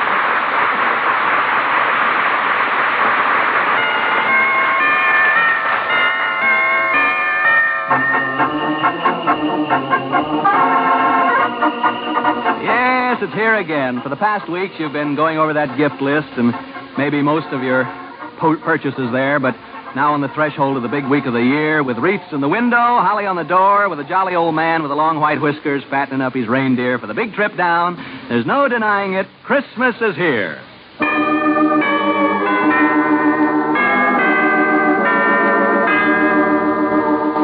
And come Thursday morning, the bells will be ringing in all the churches, the kids will be laughing in all the houses, and most everyone in his own way will be celebrating the reason for Christmas, the doctrine of peace on earth, goodwill toward men. And we got to thinking what an ironic thing it is that many of those who helped give peace the real meaning of the word will be doing their celebrating from a bed or a wheelchair in a veterans hospital. And I wonder if each one of them can know and feel in their heart just how grateful we are. So, fellows in hospitals all over the country, this next consequence is for you. As a matter of fact, you might even be the contestant we have for it. Here we go to a veterans hospital, and will the fellow whose name I call please say hello back to me, although there may be no microphone in sight, you see. Hello? Hello? Hubert Smith. Hello. Hi, shipfitter third class Hubert Smith. This is Ralph Edwards at Truth or Consequences. Now, tell our Christmas party listeners what hospital you're in, Hubert. Long Beach Naval Hospital. Yes, sir. Well, all the gang around there? You bet. Where's your home, Hubert? Greenville, Tennessee. Yes, where is Greenville, Tennessee? Well, that's 72 miles north of Knoxville. Yes, sir. Who all is in your family, Hubert? Well, there's just three of us, my mother, father, and myself. I see. What do they call you, Hubert, or... Well, no, they call me. I go with my initials, H.C. H.C., okay. But what's your father's occupation? He's the manager of the Greenville bus station. I see. What coach company is that? Tennessee Coach Company. I see. Well, before we go any further, we'd better give you a question, Hubert. Al, get me a question from the question bin, will you, please, or Floyd? And then if you miss it, why, you must pay the consequences, okay? Well, all right. The gang around there, fellas, we better give them an easy question, do you think, or a hard one? Let them have it, okay. Here, Harold DeSellis of Aurora, Illinois, wants us to tell him why a lazy husband is like a Model T Ford. Truth or Consequences, H.C. H.C. Smith. Hubert Smith. How about that, H.C.? Why is a lazy husband like a Model T Ford?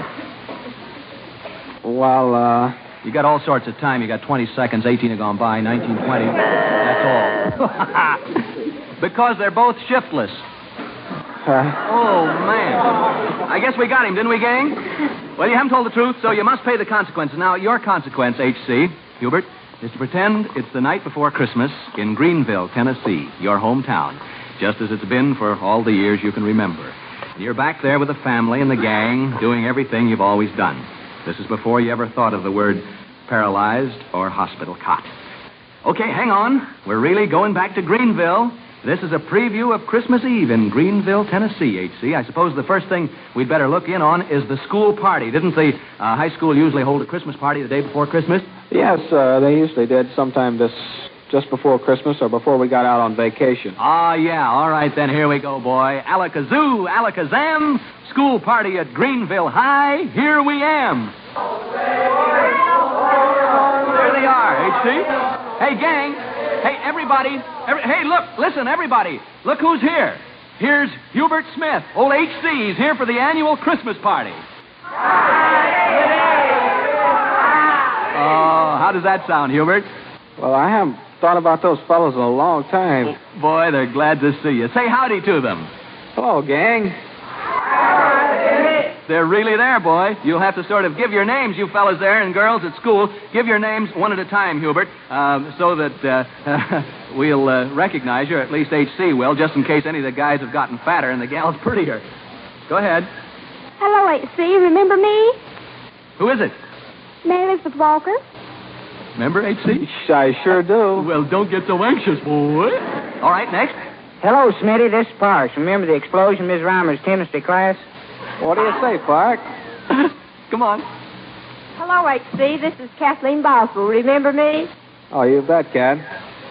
The whole gang, boy. Hi there, H.C. Remember me? Marietta Lamb. Well, Marietta. Hi, H.C. This is J.W. Ramsey. How's tricks? Oh, same as always. Who's tricks, huh? Never mind. Hello, H.C. It's Cy Ramsey. What do you say, Si? Hey, see, this is Maurice. Remember those big football games we used to have? Oh, you bet. Well. Hello, H.C. This is Bill. Do you remember those firecrackers that we used to shoot in study hall? Okay, boy. Well, they all seem about the same, don't they, H.C.? They sure do. Yeah, any of you get married since Hubert saw you last? Oh, yes, H.C. I'm getting married in the near future. Guess who I am? Well, that could be Kathleen Ambrose. Oh, you're exactly right. Well, you hit it right on the nose there. Well, who are you going to marry? Is that a question? Is that, Kathleen, who are you going to marry? I'm marrying Jack Armitage. You remember him, H.C.? Oh, no, I think Kat's probably been going with some of the fellas since I left. She always was a handful. Getting around quite a bit. Some of the younger crop has crept in, you know. Well, look, kids, we're going to have to get running on. This magic spell only lasts to the end of Truth or Consequence tonight, and Hubert has a million things to do and a million people to talk to. So say goodbye, gang, here at the annual school party at Greenville High School. Say, Smitty, this is your old principal, A.B. Gillen. You remember me? Oh, you bet. We just want you to know we are thinking of you all the time. The gang is all here with a happy tear in their eyes for you. Hurry and get well. Merry Christmas. Merry Christmas to you, Mr. Gillen. You bet it's Merry Christmas, fella, and a town full of friends proving it. But say, we better get floating over to the next place. Let's see, the night before Christmas in Greenville, Tennessee. What would you be doing, H? Oh, my goodness, is all your Christmas shopping done, Hubert? No, I haven't thought anything about doing any this year. Man, did you get a gift for your best girl? Well, not yet. What's her name? Lila Morrell. Lila Morrell. Do you love her? You bet. Any marriage hopefulness there? Well, I'm going to think about it seriously as soon as I get out of this bed. Yeah, boy. I knew there'd be some last-minute shopping to do. What do you want to get Lila? How about a nice handkerchief or something like that, huh? Just for her? Why, she rates more than that. Well, yeah, but I mean, we can get some. Maybe a handkerchief now, okay? Well, I'll settle for that, I guess. All right. Well, come on. Before the stores close here, we're right in front of George R. Lane's store here on Main Street. Let's go in, shall we? Right. Okay, boy, come on. We're entering the front door, really, of George R. Lane's in your hometown of Greenville, Tennessee. Alakazam. Now, let's get that handkerchief and get on here. Let's see. We're in the store now. Here's a counter where we ought to be able to get a handkerchief. Hello. You recognize this fellow? Well, Hubert Smith. I'm Miss Fern Price. Remember me? Oh, yes. Remember my son, John? It's wonderful to see you, Hubert. Well, So you want some of these pretty ones? For a girlfriend, I bet. Yeah, he wants one of the pretty ones. Yeah. What color do you like? Well, we'll make it white silk one. White silk. You want something with lace or just plain? Well, might as well make it lace. What size does she wear? Now, wait a minute. What size? Isn't this the handkerchief counter? Oh, man, no, this is a lingerie counter. Oh, for goodness sakes, give us a pretty handkerchief and let's get out of here, huh? HC, say goodbye, boy. Goodbye. Goodbye, Hubert. Yes, sir. Let's get out on Main Street here. We'll hang on to Lila's present, a handkerchief, in case you see her. Here we are. Wonder who's around here on Main Street.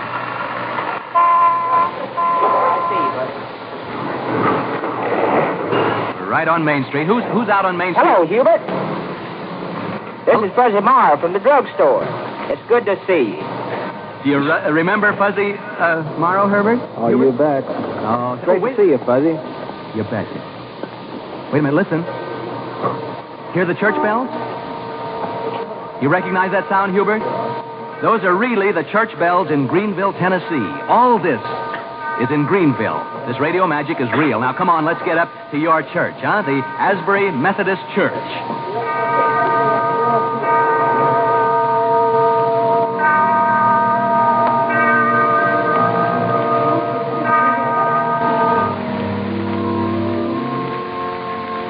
Here we are in the vestibule of the Asbury Methodist Church in Greenville. H.C., you still with me? Huh? Yes. We're right here in the vestibule. Let's peek through the door and see who all is here tonight. You recognize any of these people, H.C.? There's Mr. and Mrs. Perry Lamb. You remember? Oh, I remember several of these people. Yeah. Atta boy, you're playing it right along. And Bobby Phillips, remember him? Oh, sure, but I haven't seen him in a long time. You went in the Navy with him, didn't you? That's true. Yeah. Well, let's go on in because Reverend Fleenor will speak right after the organ stops. Come on in. Here we go. Hey, H.C., remember me? I'm Catherine Frazier. Catherine Frazier. Oh, hello, Catherine. Yeah, kids shouldn't talk in church like this. Hey, H.C., Harry Thornton, remember, Pam? You bet. And look over there. Hello, H.C., this is grandmother. Hello, grandmother. Oh. Here's Granddad. Hello, H.C. Hi. How are you? Just fine. Atta boy. Hello, H.C. How are you? Who's that? Why, that's Linda. Yeah, boy. My name's Linda Louise Carter. You remember me? Sure he does. I'm sure the Reverend won't mind her talking like this. Oh, quiet, you folks. Reverend M. Guy Fleenor is going to speak.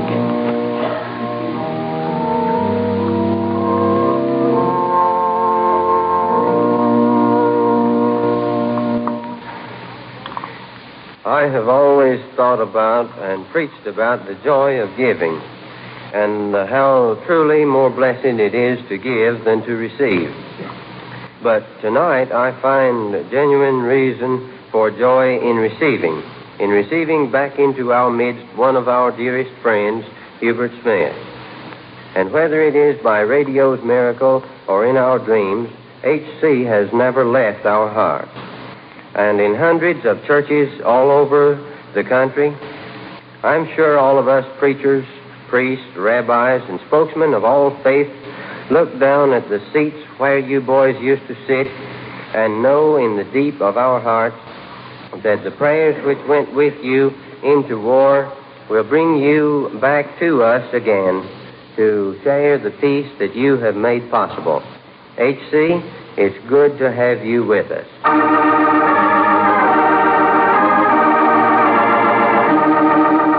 Did you hear what Reverend Fleenor said, Hubert?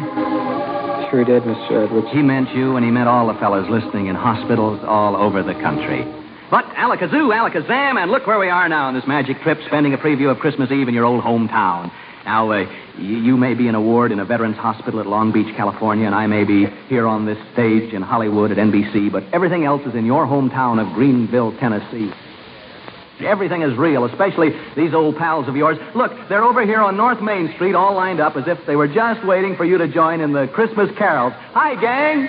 Yeah, we're out here on Main Street. Who are you caroling tonight? We're in front of Dr. Miss Haskell Fox's home. Right in front of it. Well, ask the gang what they're going to sing, H.C., so you can join in. What are you going to sing tonight, gang? Hello, H.C. This is Eugenia Bewley, one of your 7th grade teachers out at Doak. One song you used to like best is Silent Night. Are you ready to lead us in it?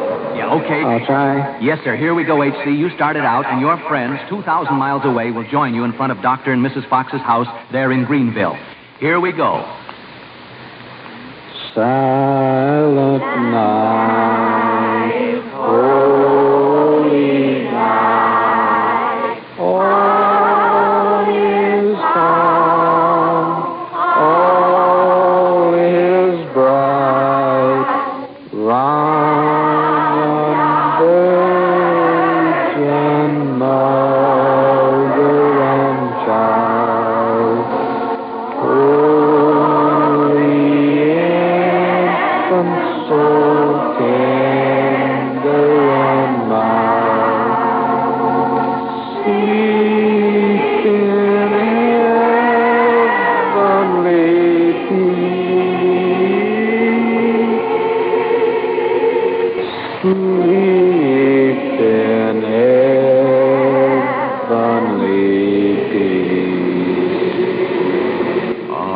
That was beautiful, H.C. Wasn't it, carolers?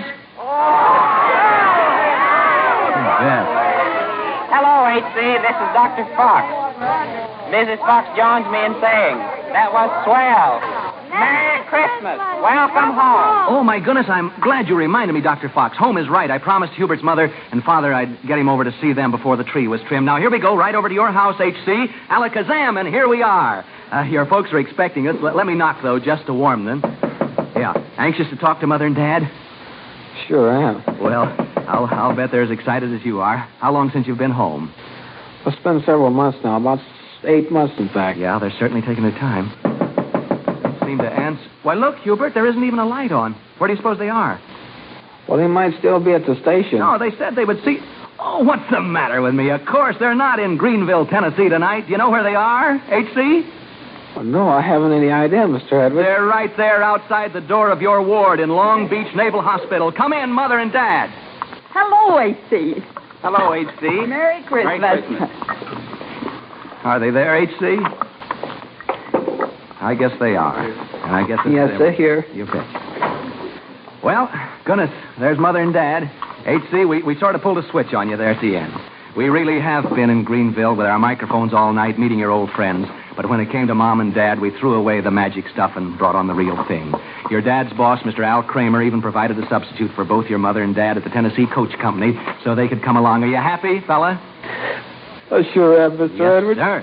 If you can't go to Christmas, Christmas will come to you. Mother, how does he look to you? Oh, he never looked better to me, You bet. Mr. Edwards. All right. Well, I guess you heard H.C. meeting all his friends and doing some late Christmas shopping. By the way, H.C., what did you do with that handkerchief you bought, huh, fella? Huh? I still have it. Well, why don't you why don't you give it to your fiancée, Lila Morrell, huh? Go ahead and give it to her. Because she's right there outside your door, too. Come in, Lila. Hello, H.C. Merry Christmas. Hello, Lila. Is that a surprise, H.C.? Well, our hearts are with you, kids who've been in love for a long time, and we know this Christmas will be a happy one for you. What do you do back in Greenville, Lila? I'm a telephone operator for the Intermountain Telephone Company, but the number that I want best is H.C. Well, you betcha. Mother and Father and Lila, this reunion and your and Hubert's happiness, we mean for every veteran in veterans' hospitals all over the country tonight. This is your moment, too, fellas, because your parents and wives and children and sweethearts in their minds and hearts are thinking, that's me there with you. And that's what your hometown is thinking right now, too, boys. Small town, big city, that's what they're thinking. And don't think it's just at Christmas time, either. It's every day. It's just that with all this talk about peace on earth at Christmas time, we wanted you to know in this special way that the peace you fought to give us, we're going to fight to keep. H.C., Mother and Dad, and Lila are here as our guests to spend the Christmas holidays with you. We have hotel reservations for them near the hospital there. And since we've pretended this is Christmas Eve, let us give you your present. You got a swell future, Hubert. The courage that has brought you this far is the same courage that will see you through the future. Here to help that future is a $500 savings bond. Good luck. God bless you. Merry Christmas, H.C. Thank you, Mr. Edwards, and a very Merry Christmas to you. Thank you. Good night. Good night, boy. Good night. Good night, Mr. Edwards. Merry Christmas, Mr. Edwards.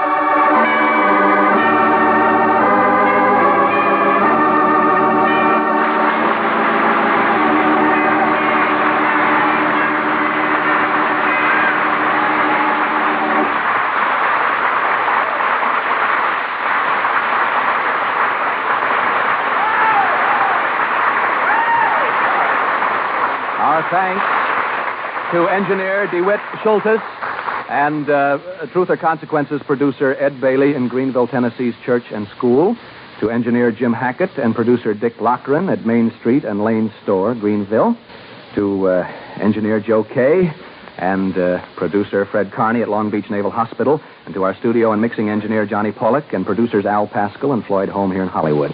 To our Truth or Consequences organist, Buddy Cole, and church organist Ida Ripley in Greenville, Tennessee. And to all of Hubert's many friends in Greenville, Tennessee, who were so eager to pay this tribute to their pal, shipfitter third class Hubert Smith, paralyzed from the neck down in Long Beach Naval Hospital. And all the veterans throughout the country, our grateful thanks to you.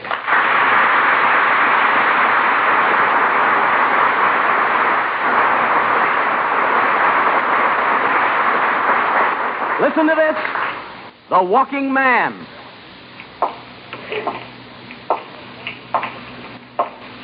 Who is the walking man? Keep listening to Truth or Consequences for the walking man. It may mean a gigantic prize to the one who knows. Who is the walking man? Hear all about it next week on Truth or Consequences. The walking man. Well, look who's dashing through the suds with jingle bells, too. It's those happy Does carolers and their merry washing machines. Greetings. D-U-Z, D-U-Z. Put Does in your washing machine. Work clothes come out oh so clean. White things whiten, color things bright. D-U-Z does everything. From the roughest and the toughest to the whitest and the brightest. No soap bright like Does before. Does is different, does more. When you Does your wash, you'll sing. D-U-Z does everything. D-U-Z, D-U-Z. That was delightful kids, yes, sir. And folks, now listen, the truth is, today's prices for used kitchen fats are higher, much higher than last summer. Everybody save every drop of used fat. It's worth your while. This is Ralph Edwards speaking on behalf of our sponsor, the makers of Does, and wishing you a very Merry Christmas. And until next week, when you hear more about the Walking Man, a brand new gigantic prize contest, good night, everybody.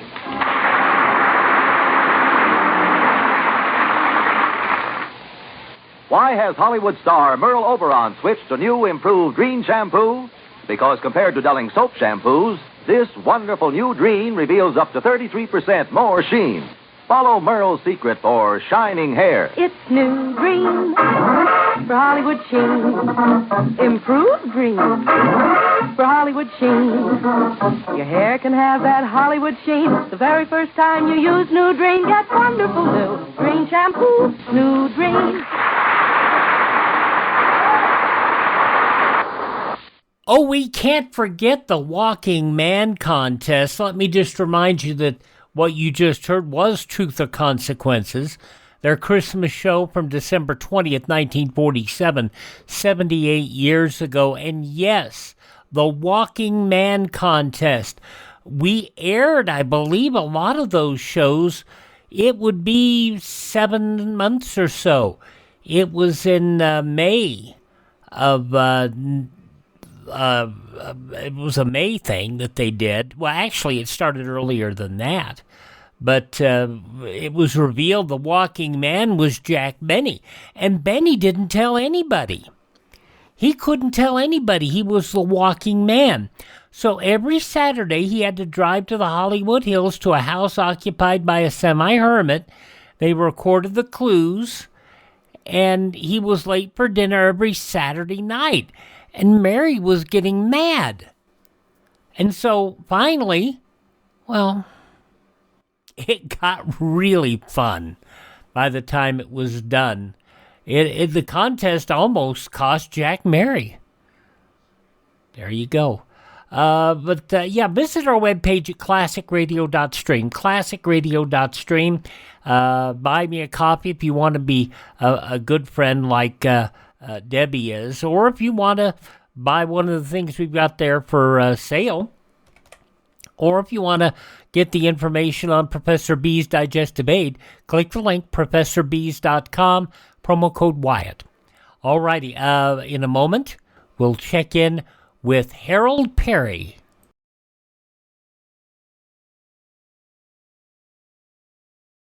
This is Debbie Reynolds. If you've been wondering what you can do to fight communism personally from your own home, there is something you can do. Support Radio Free Europe, the station built and financed by the contributions of the American public to the crusade for freedom. Radio Free Europe is one Cold War operation the communists fear and attack constantly. Support Radio Free Europe. Send your truth dollars to Crusade for Freedom, care of your local postmaster. You gotta feel for Harold Peary in a lot of ways. He thought he was more important to the Gildersleeve show than he was. He loved singing. He had such a great singing voice. But they didn't write him enough singing parts, he thought, into the show. And then came the opportunity to go to CBS with all the talent raids. CBS signed Harold Peary, thinking that Kraft would come alongside. But Kraft had a weapon. It was called Willard Waterman. who sounded a ton like Harold Peary, but Walterman would not do the Gildersleeve laugh, refused to do it. He says, that's Harold Peary's laugh, not mine. And so, even though Willard Waterman continued this Gildersleeve, Harold Peary still had the laugh. Went over to CBS, did a one-season show, The Harold Peary Show. We're going to hear an episode of that, The Christmas Show, from 75 years ago today, December 20th, 1950. See if you agree, like a lot of people, that this show borrowed way too much from Gildersleeve to really be successful.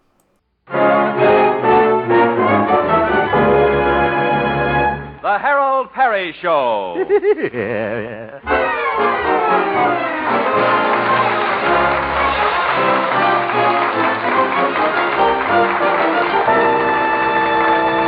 And now, Harold Peary as Honest Harold, the homemaker.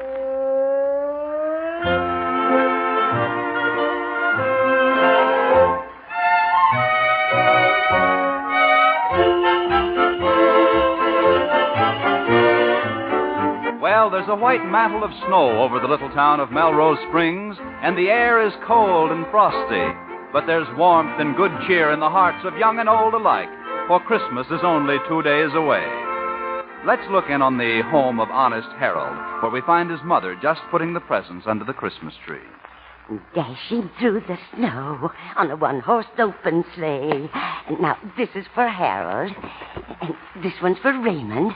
Through the fields we go, laughing all the way. Bells on bobsleds ring, making spirits bright. Hello, Harold. Hello, Mother.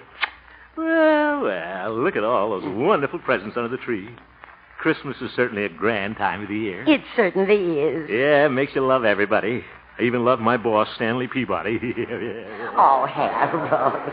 Well, I do, Mother. Well, got to get downtown now. We're having an important meeting of our reindeer club this afternoon. That reindeer club was a wonderful idea of yours, Harold. Thank you, Mother. I just thought it'd be nice if some of us fellows got together and gave the children in this town a big Christmas party.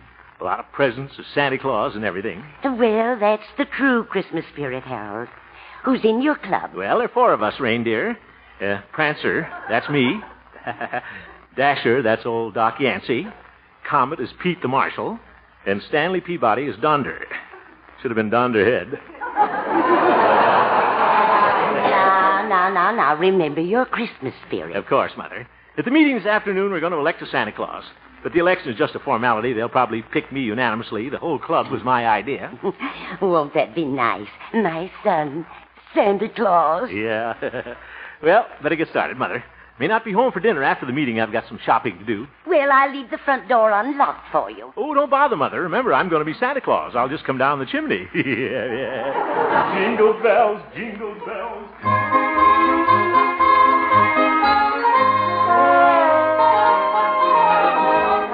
Oh, I got a big boat. Quiet, fellas. What? Meeting of the Order of Noble Reindeer, Herd 1 of Melrose Springs will kindly come to order. Brother Comet will now call the roll. Brother Comet, that's you, Pete. Yeah. Some Comet. Let me see here now. Where's my list? Brother Prancer. That's me, present. Brother Dasher. Brother Dasher. That's you, Doc. Oh, yes, I'm here. Ye gods, Doc, can't you even remember your name? Oh, you're out of order, Harold. Fellow reindeer, I move we send Prancer to bed without his oats. Brother Donder? I, Stanley Peabody, am present. Listen to Prissy Pants. Brother Comet. Brother Comet. That's you, Pete. Oh, I didn't see myself. Now, let's get down to business, fellows. Fellow reindeer, I am happy to report that our preparations for the Christmas party are going full speed ahead. And we're getting a lot of letters from the children telling us what they want in their Christmas stocking. Brother Prancer, here's a letter from a kid I'd like to read. Oh, good. Go ahead, Doc.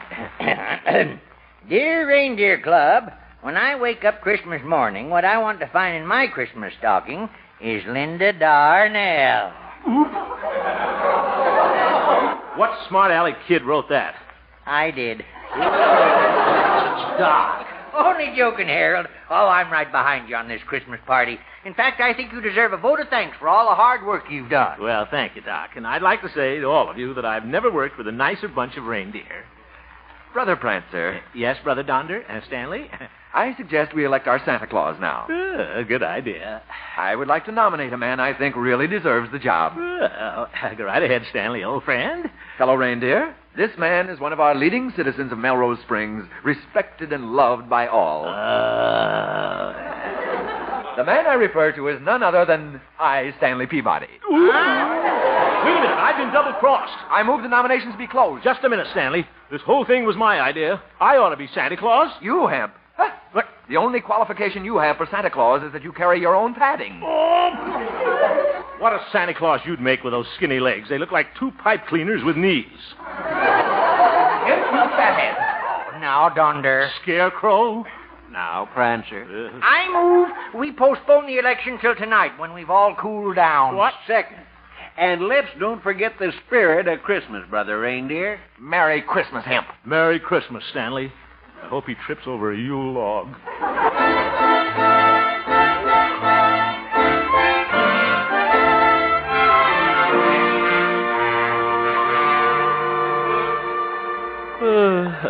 Certainly crowded downtown. Everybody's getting ready for a Merry Christmas. Hello, Mrs. Delachopper? I don't feel very merry, I can tell you that. I'd be Santa Claus right now if it wasn't for that Peabody. I went and bought him a hand-painted necktie for Christmas. Ought to return it and get my 98 cents back. Oh, well. Why, Harold! Huh? Oh, hello, Theodora. Oh, I feel so Christmassy, don't you? The snow, all those decorations in the windows, and the happy music. Yeah. What's the matter, Harold? Something wrong with my little holly berry? Well... You know, I wanted to be Santa Claus at the children's Christmas party. Didn't your reindeer club pick you? Well, Stanley Peabody wanted to be Santa Claus, too, so now we have to have an election tonight. Oh, Harold, that's nothing to worry about. I'm sure your friends will vote for you. Well, I guess so. Sure. And you'll make a wonderful Santa Claus, Teddy Bear. Yeah. And I hope Santa will come to my house. I've got some mistletoe over the door. You have? Uh-huh. And you know what mistletoe is for? Sure do. You stand on your toes and then we both mistle. Yeah. Oh, Harold. Well, I have some shopping to do. Yeah? Here's a present for you, Sandy Wanty. Goodbye. Goodbye. Wonderful girl. Hello, Harold! Oop. There's Doc. And his horse and buggy. Better make sure the old horse doctor is going to vote for me tonight. Hey, just a minute, Doc. Oh, Silver Moon. Oh. What is it, Brother Prancer? Well, Brother Dasher, I just wondered... Look at my horse, Silver Moon, Harold. Don't she look sweet with that mistletoe in her ear? Mistletoe? Doc, there aren't any other horses in this town for her to kiss.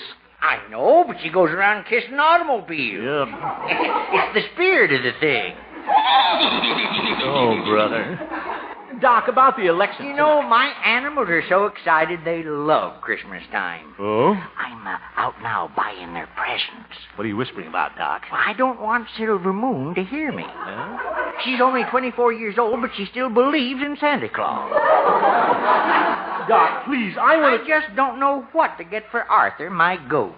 Your goat? Yeah. Last year I got him an erector set, but he ate it. Oh. Doc, will you listen to me for a moment? I want to talk to you about the election this evening. I suppose you're going to vote for me as Santa Claus. Aren't you, old pal? Wouldn't you like to know? Now, look, Doc. Eat up, Silver Moon. Get the whole about of holly.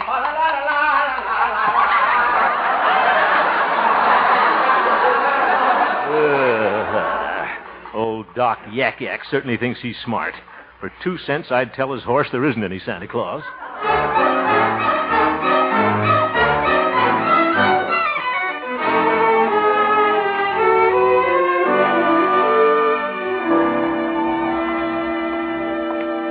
Say, Maybe I better drop into the marshal's office a minute and make sure Pete's going to vote for me tonight.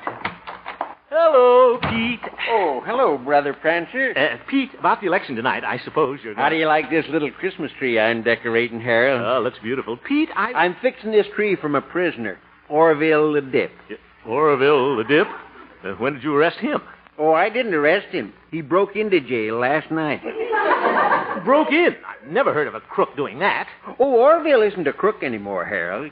He's retired. Oh. Poor old fella.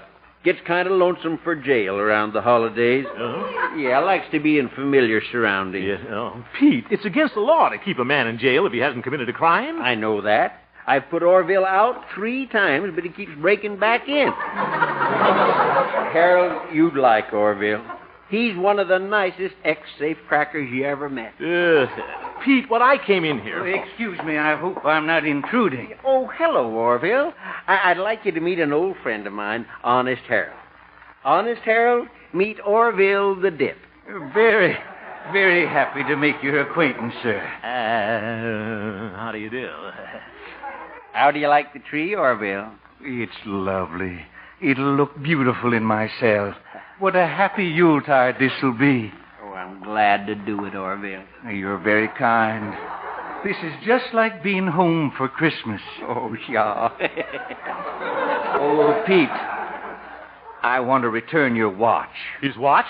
Yes, I lifted it when you brought my lunch in, Pete. Yeah. I'm sorry. Lifetime habits are hard to break, you know. Forget it, Orville. Oh, thank you. Excuse me, gentlemen. I'll return to my cell now. Orville took my watch. Ain't that a doozy? What a jail. Pete, look, are you going to vote for me tonight? You know, he must have lifted it while I was pouring his Sanka. Oh, he's a sly one. Pete! You know what he did yesterday, Harold?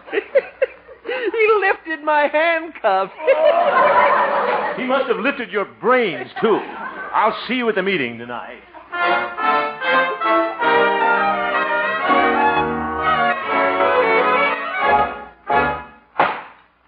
Brother Reindeer, as recorder, I will now count the votes for Santa Claus. Have you all put your ballots in the hat? Harold? Mine's in. Stanley Peabody? My vote is cast. My vote is cast. Pete? In the slot, boy. Well, mine's in. Polls are closed. Let me see here now. Hope I get it. I just gotta be Santa Claus. 1 vote for Stanley Peabody. Oop. I bet he's gonna get it. 1 vote for Harold Hemp. Well, I wonder who's gonna get the next vote. 1 vote for Alf Landon. What? I'm only kidding. It's for Harold Hemp. Oh, well. And so's the last vote. It's Harold Hemp for Santa Claus by a snowslide. Yeah. Thank you. Fine fellas. Congratulations, Hemp. I guess you won the election. Oh, well, don't feel bad, Stanley. You carried Maine and Vermont.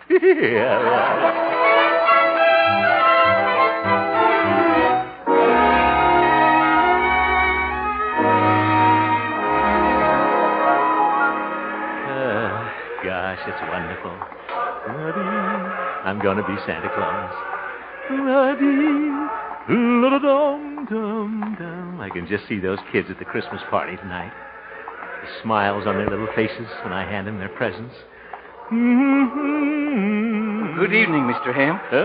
Orville the Dip. Hello. Hey, what are you doing out? We need some more Christmas lights for the tree. I'm going to drop in one of the stores and pick some up.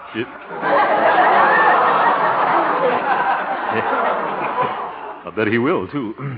I heard you singing. You must be in good spirits tonight, Mr. Hemp. Oh, yes, I am, Orville. You see, I was just elected to play Santa Claus for the children tomorrow night. Oh, that's wonderful, Mr. Hemp. Please accept my congratulations. Well, thank you, Orville. I can't tell you how I envy you. Huh? Well, this may seem strange to you, but the one ambition of my life has been to play Santa Claus to a group of happy children. Oh, it has? You see, I've had rather a lonely life, Mr. Hemp. No family, no friends. Oh, I see. Yes, the way of the transgressor is bitter and lonely, especially at this season of the year. One misses the warmth of friendship and the laughter of little children. Yeah. Of course, I know it is not for me to share in the joys of Christmas time. I must accept my lot. Well, But I'm very happy for you. What a heartwarming experience that will be, to bring happiness to all those children, to be loved by them and trusted. Yeah. Guess so. Well, I'd better be getting back. Merry Christmas, Mr. Hemp. Merry. Orville? Yes? You know, it really doesn't mean so much to me, playing Santa Claus. Why don't you take my place? Mr. Hemp, do you mean that? Sure. Why, I don't know what to say. I can't believe it. I can't tell you how happy you've made me. Well, that's what Christmas is for, Orville. To make other people happy. Merry Christmas, Santa Claus.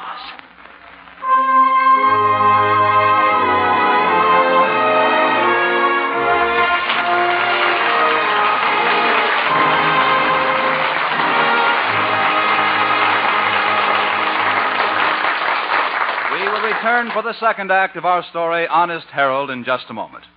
One of the top events of the holiday season, the Bing Crosby Show, heard every Wednesday on most of these same CBS stations. Don't miss this evening's show with Bing, the four Crosby boys, and Dixie Lee, Mrs. Crosby, in their family Christmas program. And be sure to listen for Harold Peary's important announcement at the close of our show. And now, back to Honest Harold, the homemaker.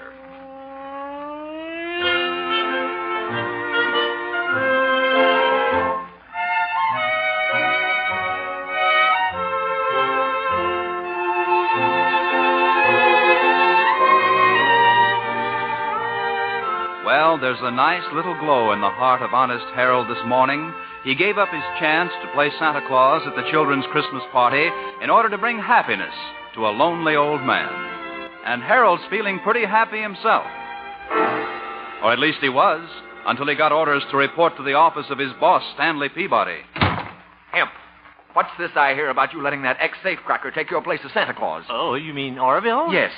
Hemp, you've done some moronic things in your life, but this time you've broken your record. Well, thank you. Oop. Trusting a man who's been a criminal. I hope you've got all those presents in a safe place. You don't have to worry about the presents, Stanley. I gave them to Orville last night. They're perfectly safe in his cell. What? He's probably absconded with them by this time. Oh, no. Orville is reformed, Stanley. He's going straight now. That's what they all say. But it's pretty hard to break the habits of a lifetime. What? Suppose your Santa Claus decides to crack a safe or something. We'll all be disgraced. Well, you don't have to worry about Orville, Stanley. I know human nature, and I trust him. Well, I don't. Now, Stanley, this means a lot to Orville, and I'm not going to let him down. The trouble with you is you don't have faith in people. Of course, that takes a little intelligence. Hemp, I'll have you understand that intelligence reigns supreme in my family. Oh? Well, you must have been born during a dry spell. Get out! Don't throw that! I'm leaving. Prissy pants can't worry me. Orville the Dip isn't going to crack any safe. I don't think. Oh, hello, Harold. Oh, good morning, Glory. Oh, Harold, I think it's just wonderful you letting Orville take your place as Santa Claus. Well, thanks, Gloria. And I just hope it all comes out all right. What? Well, it'd be awful if he turned out to be another Gentleman Willie. Gentleman Willie? Yes, he was a character in a movie I saw once. He went straight for 30 years, became president of a bank, then his mind snapped. It did? Yes. One night they caught him robbing his own bank. He just couldn't break the habit. Zeef. Where are you going, Harold? You haven't heard the rest of the plot. I know it. Goodbye.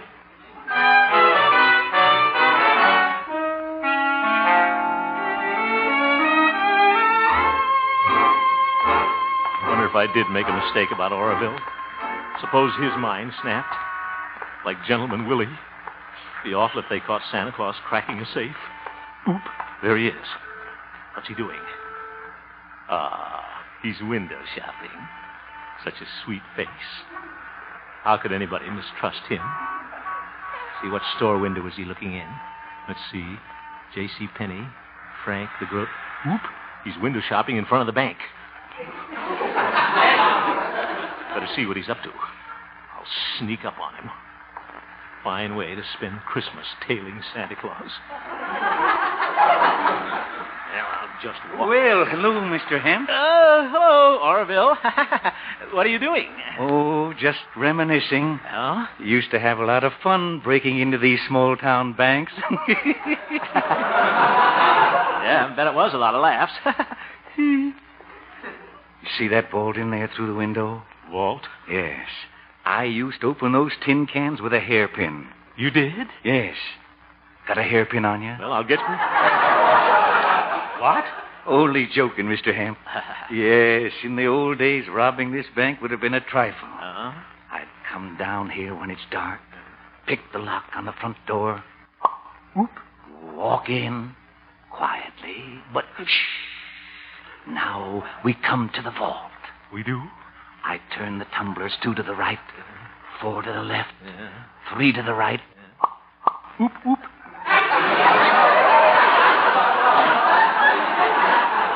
It's open. Now, I'll put the money in the suitcases. Here, you hold the flashlight. All right. Then I make my getaway. I'm on my way to South America. Orville, come back. Don't worry, Mr. Hemp. I gave all that up years ago. Oh, good. Well, I'd better be going. See you tonight. Yeah, goodbye. Oh, Mr. Hemp. Here's your watch. What? It certainly is hard to break a lifetime habit.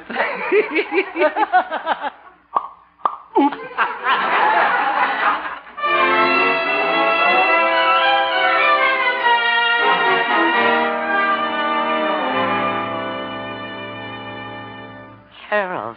Yes, Mother? My, but you're fidgety tonight. Why do you keep looking out the window? Well, I'm waiting for Santa Claus. Oh, isn't that sweet? But Santa won't come until you've gone to bed. And then he'll steal down the chimney. I hope he doesn't steal the chimney. What? I'm talking about Oroville, Mother. I'm getting worried. He's supposed to come by and pick me up on the way to the children's Christmas party. Oh, yes, of course. Old Doc Yak Yak let him use his horse and buggy to load the presents in. I can't understand why he's so late. Now, don't worry, son. He'll come skipping by. I hope he hasn't skipped bye-bye. It's a good thing Orville is not robbing banks anymore. Ah? I read in the paper that the lumber company just deposited their biggest payroll today, $20,000. Oh? And that would be a wonderful opportunity for a bank robber. Yeah, sure would. Oh, Harold, the funniest thing happened today. I ran into Orville downtown, and do you know what he asked me for? A hairpin. He did? Yes. I wonder what he's going to do with a hairpin. I think I know. See you later, Mother. I'm going down to the bank. But, Harold, the bank isn't open. That's what you think.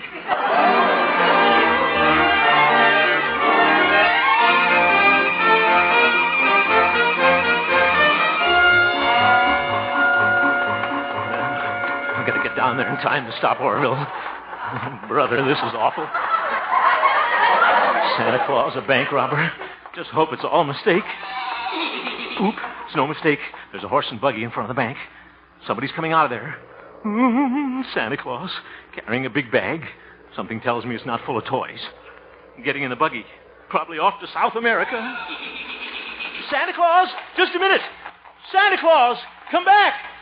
Santa Claus!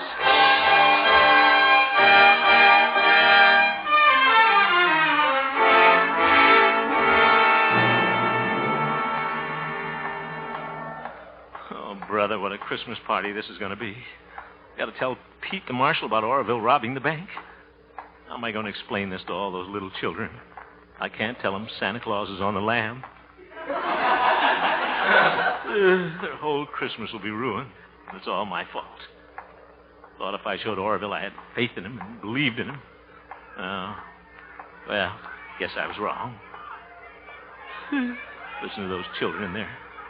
I'll just peek in the window. Look at them. All standing around that big Christmas tree. Nothing on the floor. Waiting for Santa Claus. I think I'll sneak in the side door here. Hello, Harold. Hello, Doc. Merry Xmas, boy. Hello, Pete. You're late, Hemp. Hello, Stanley. All the children are in the other room. Gloria's having an awful time keeping them quiet. Where's that Santa Claus of yours? Well, fellas, the reindeer, there's something I got to tell you. Is something wrong, Hemp? Well, you see, fellas... All right, Hemp, come to the point. Where's your Santa Claus? Well, here I am. Orville! Well, my deepest apologies for being late, but I had to stop by the bank. The bank? Yes. I broke in there last night and put the presents in the vault for safekeeping. You did? so I had to break in again tonight to get them out. I'm glad nobody saw me and thought I was robbing the bank. Oh, yeah. Nobody saw you. Well, you trusted me, Mr. Hemp, and I wasn't going to let anything happen to those presents I had in my cell. Anybody can break into that jail. Yeah. You're so right. Well, Santa Claus, the children are waiting. Yes, Orville. The children are waiting for you. What? Oh, yes. Well, here I go. Merry Christmas, children. Oh, Merry Christmas. Oh, Santa Claus. Yeah, this is a Merry Christmas.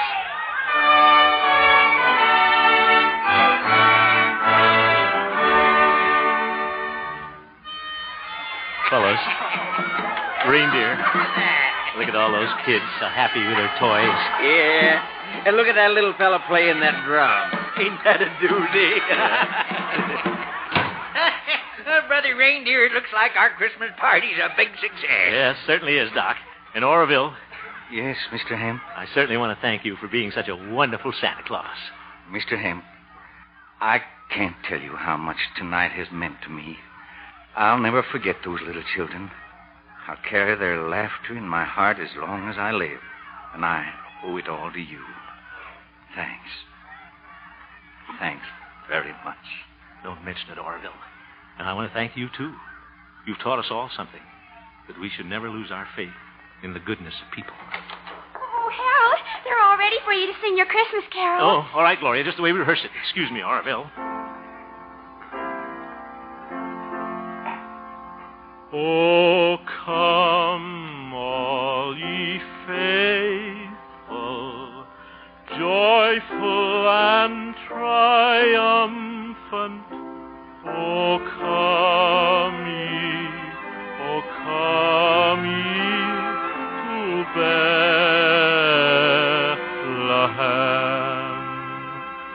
Come and behold him, born the King of angels.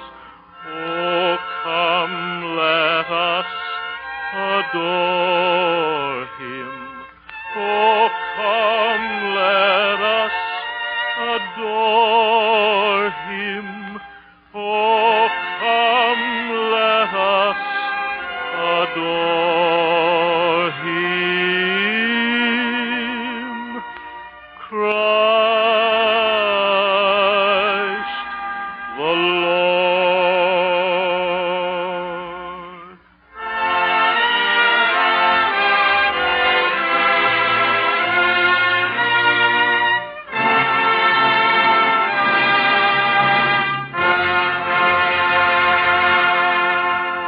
Ladies and gentlemen, I want to thank all of you for your overwhelming response to my request for presents for the wounded GIs from Korea who were hospitalized at the Travis Air Base. We've already received more than 10,000 gifts, which I'll deliver to the boys when I fly up there to play Santa Claus for them this very weekend. You still have a few days to send in your gifts. Remember, the address is Harold Peary, Post Office Box 150, Los Angeles 53. Harold Peary, Post Office Box 150, Los Angeles 53. Again, let me say thank you. Your gifts will show these wonderful boys how much we appreciate the sacrifices they've made for us. And now, on behalf of all of us on the show, I want to wish all of you a very Merry Christmas. Good night.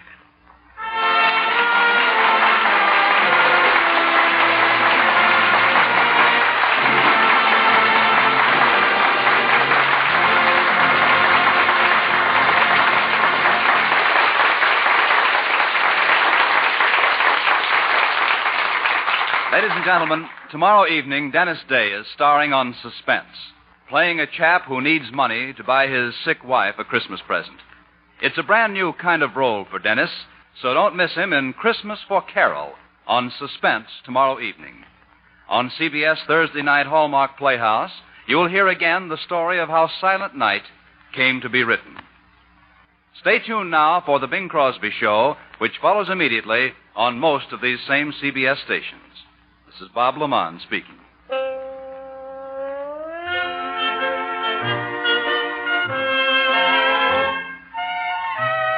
The This is CBS, where you hear Mr. Chameleon every Wednesday night, the Columbia Broadcasting System.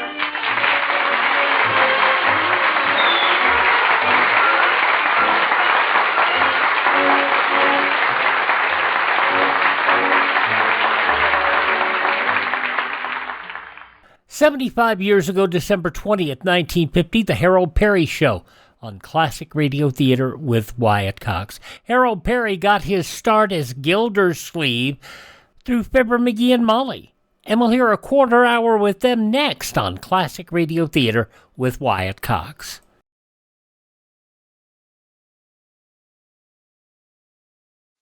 Ladies and gentlemen, the chief hope of our enemies is to divide the United States along racial and religious lines and thereby conquer us. Let's not spread prejudice. A divided America is a weak America. Through our behavior, we encourage the respect of our children and make them better neighbors to all races and religions. Remind them that being good neighbors has helped make our country great and kept her free. Thank you. Now we go back 71 years to December 20th, 1954, to Wistful Vista and see what's going on with Fibber McGee and Molly as they're going toy shopping. It's time for Fibber McGee and Molly.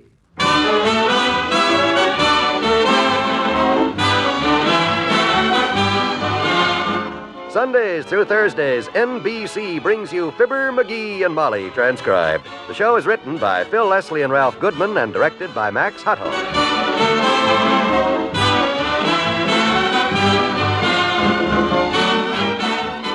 Before we find out what Mr. McGee's big idea is tonight, here's a big idea for any night. McGee, whatever happened to that nice idea that used to be around about marriage being a 50-50 deal? Well, I'd say it's alive and kicking. Still takes two to polka. Tango, sweetheart. Oh, yeah. Don't quote me, but I guess you're right. With married folks, things do manage to work out pretty evenly. And you should know, Molly. You take something like planning the family's future. That's one job where a wife and husband should work together because it's not his or her future, it's theirs. You bet. And, McGee, if folks would use Prudential's Dollar Guide, they'd find the problem of planning for their future a whole lot easier. Sit down with a Dollar Guide, and step by step you can figure out just how much money will be needed to get along on if Dad dies unexpectedly. Money for important things like living expenses, keeping the kids fed, clothed, and in school, paying off the mortgage or the rent. So let's face it, folks. Now's the time to decide what your family's future needs will be in dollars and cents. And you know, the man to help you with deciding is your Prudential agent. Call him and make a date soon. He'll show you how to make sure the money will be there when you need it the most.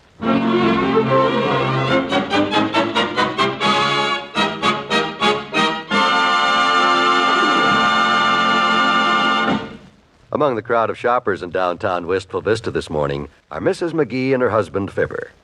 They're headed for the big new toy store which recently opened at 14th and Oak, and which Mr. McGee describes as follows. 4 floors of nothing but toys, their ad says. Mort Toop spent a whole day in the store last week, and he says it's a fabulous place. Well, all we want to do is buy something nice for Teeny and get home out of this crowd. Let's not spend all day now. You know, it's just amazing the new toys they bring out every year. Got a lot of educational type stuff down there, Mort says. He bought a couple of wonderful things for his kid, Willie. I know. I was over at their house when Mabel made him take them back. Take them back? Well, they sounded like swell presents to me. Oh, great. A junior dentist satchel with a book on how to pull your own teeth.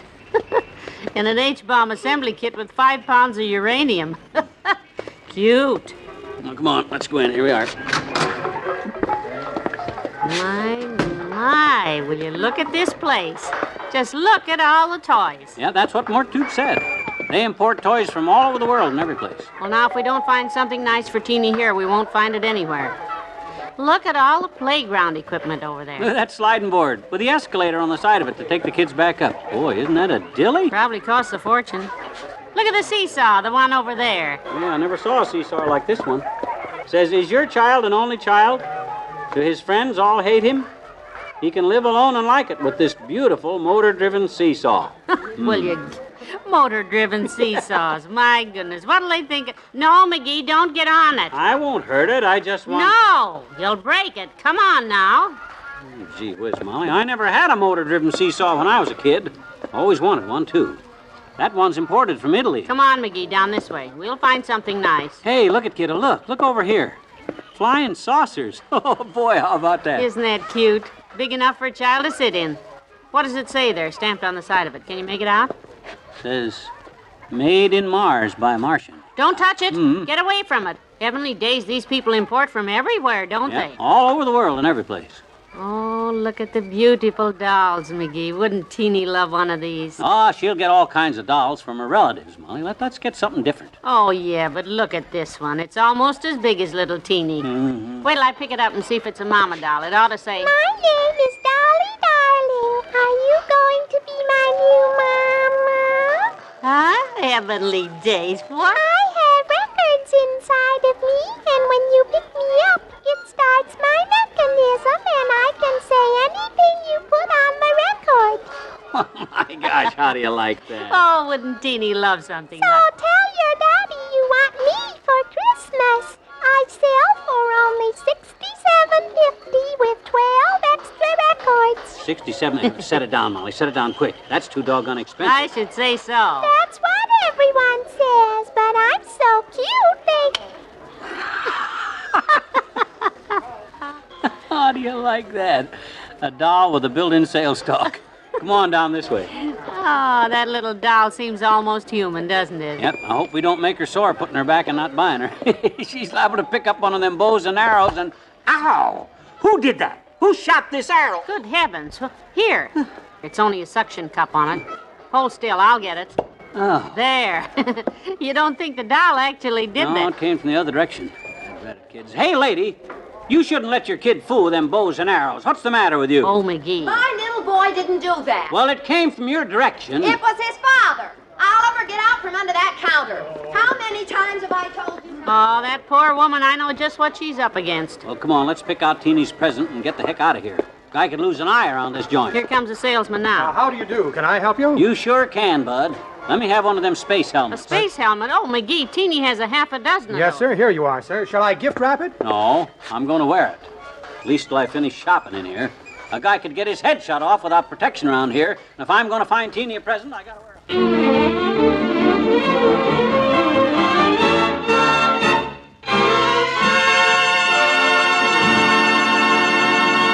Back to Wistful Vista in a minute. The soap that gets you extra clean is Dial, Dial, Dial. The soap that keeps you extra clean is Dial, Dial, Dial. Dial users say they just don't feel as clean with any other soap. And it's true. With Dial, you never worry about odor, because Dial removes the cause. You see, normal perspiration is odorless until skin bacteria go to work on it. They cause the odor. And ordinary soaps leave thousands of these bacteria. But daily washing with Dial removes up to 95% of them. That's because Dial's the only leading soap with AT7, or hexachlorophene. There's nothing else as good at stopping odor. And this ingredient clings to your skin, protecting you all day, several days if need be. That's why Dial stops odor before it starts and keeps you nice to be around. Aren't you glad you use Dial soap? And don't you wish everybody did?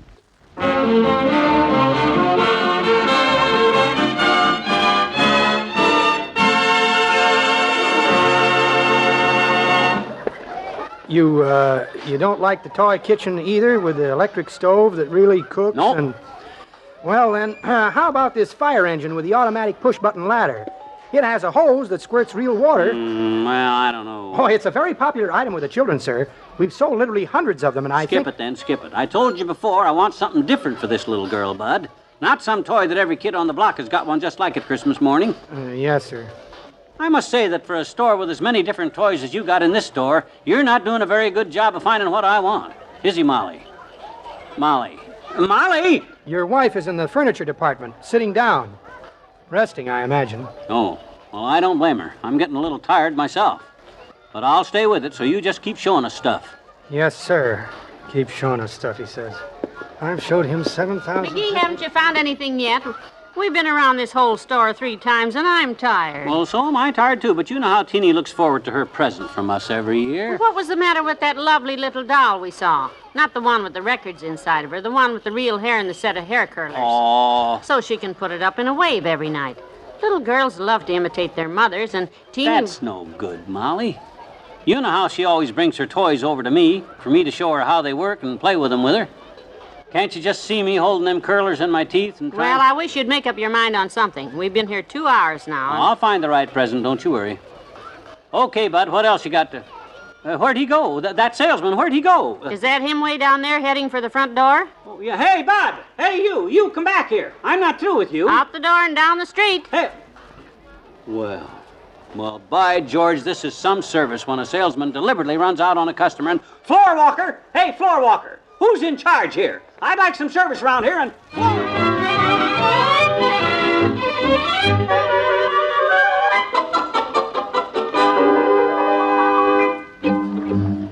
Oh, boy. I got it, Molly. I got it. Teeny's present.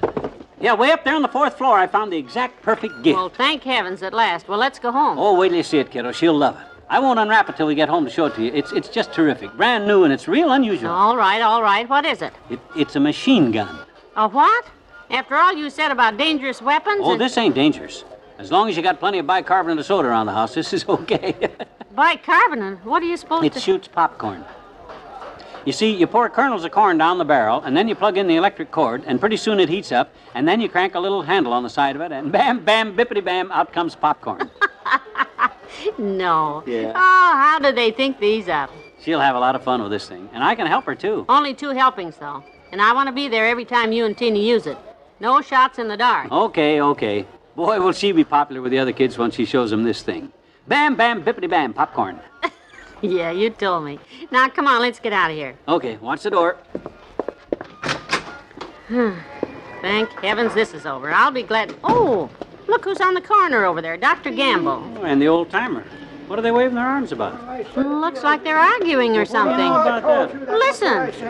Now, look here, old timer. You know how busy I am. I'm busy too, Doc. I work for a living, you know, and I seen it first, and I bought it. Let's go see what's So wrong. I haven't got time to waste shopping. I got patience. I got patience too, but it's wore pretty thin. Now, look here, old timer. I'm sick Hey, what the heck goes on, you guys? Hello, boys. Hello. Hi. Maybe you two can settle this. Got an obstinate fellow on my hands, kids. Won't listen to reason. I won't listen to reason. You're the most... Now, hush, both of you. Yeah.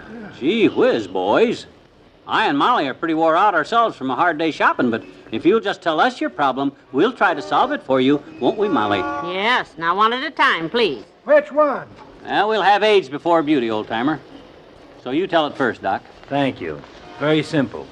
The old timer and I both bought the same present for Christmas for the same person, and I claim he should take his back and get something else. No, I ain't gonna do it, because it was too hard to find just the exact right present. For that little kid down the street from you kids. And wait till you see what I found. Terrific. It's a machine gun, see? What? And you put corn down the barrel here and plug it into the light socket. Come on, McGee. And then you turn this little crank and bam, bam, bibbity bam, popcorn, out it comes. And hey, where are you going, kid? Yeah, wait. You said you'd settle this argument. McGee! Hey! Molly! What? McGee! Oh.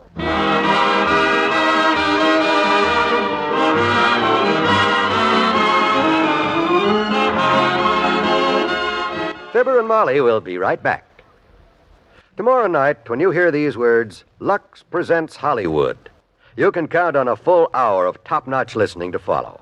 For those are the words that introduce you to Lux Radio Theater, radio's greatest dramatic show. This week, Lux Radio Theater brings you Edmund Gwenn recreating his original screen role in the wonderful story Miracle on 34th Street, a special Christmas program. In addition to Lux Radio Theater, there's an exciting lineup of other Tuesday night favorites for your holiday listening pleasure. There's People Are Funny, starring Art Linkletter.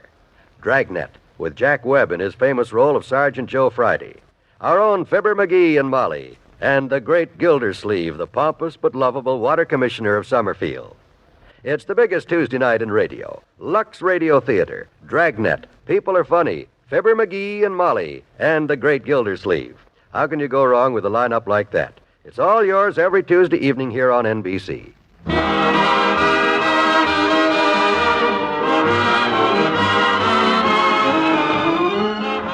Gee, I sure hope Teeny likes this present we got for her instead of that popcorn machine gun. Let's see how it works again, will you? It's so cute. Oh, no, we better not fool with it too much. We might break it. Oh, go on. Okay. Well, you just comb the hair out like this. Then you take these curlers and hold them in your teeth like this. and put 'em in one at a time like this. It says Mama, too. Oh, she'll just love it. Yeah. Good night. Good night, all.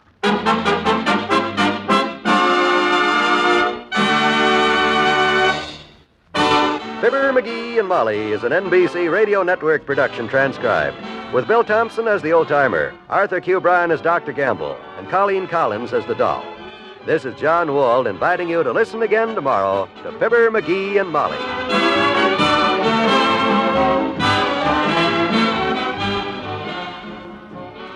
71 years ago, December 20th, 1954, Fibber, McGee, and Molly here on Classic Radio Theater with Wyatt Cox. For Sunday, Dragnet and a .22 rifle for Christmas, George Burns and Gracie Allen, and playing Santa Claus, or rather not wanting to play Santa Claus.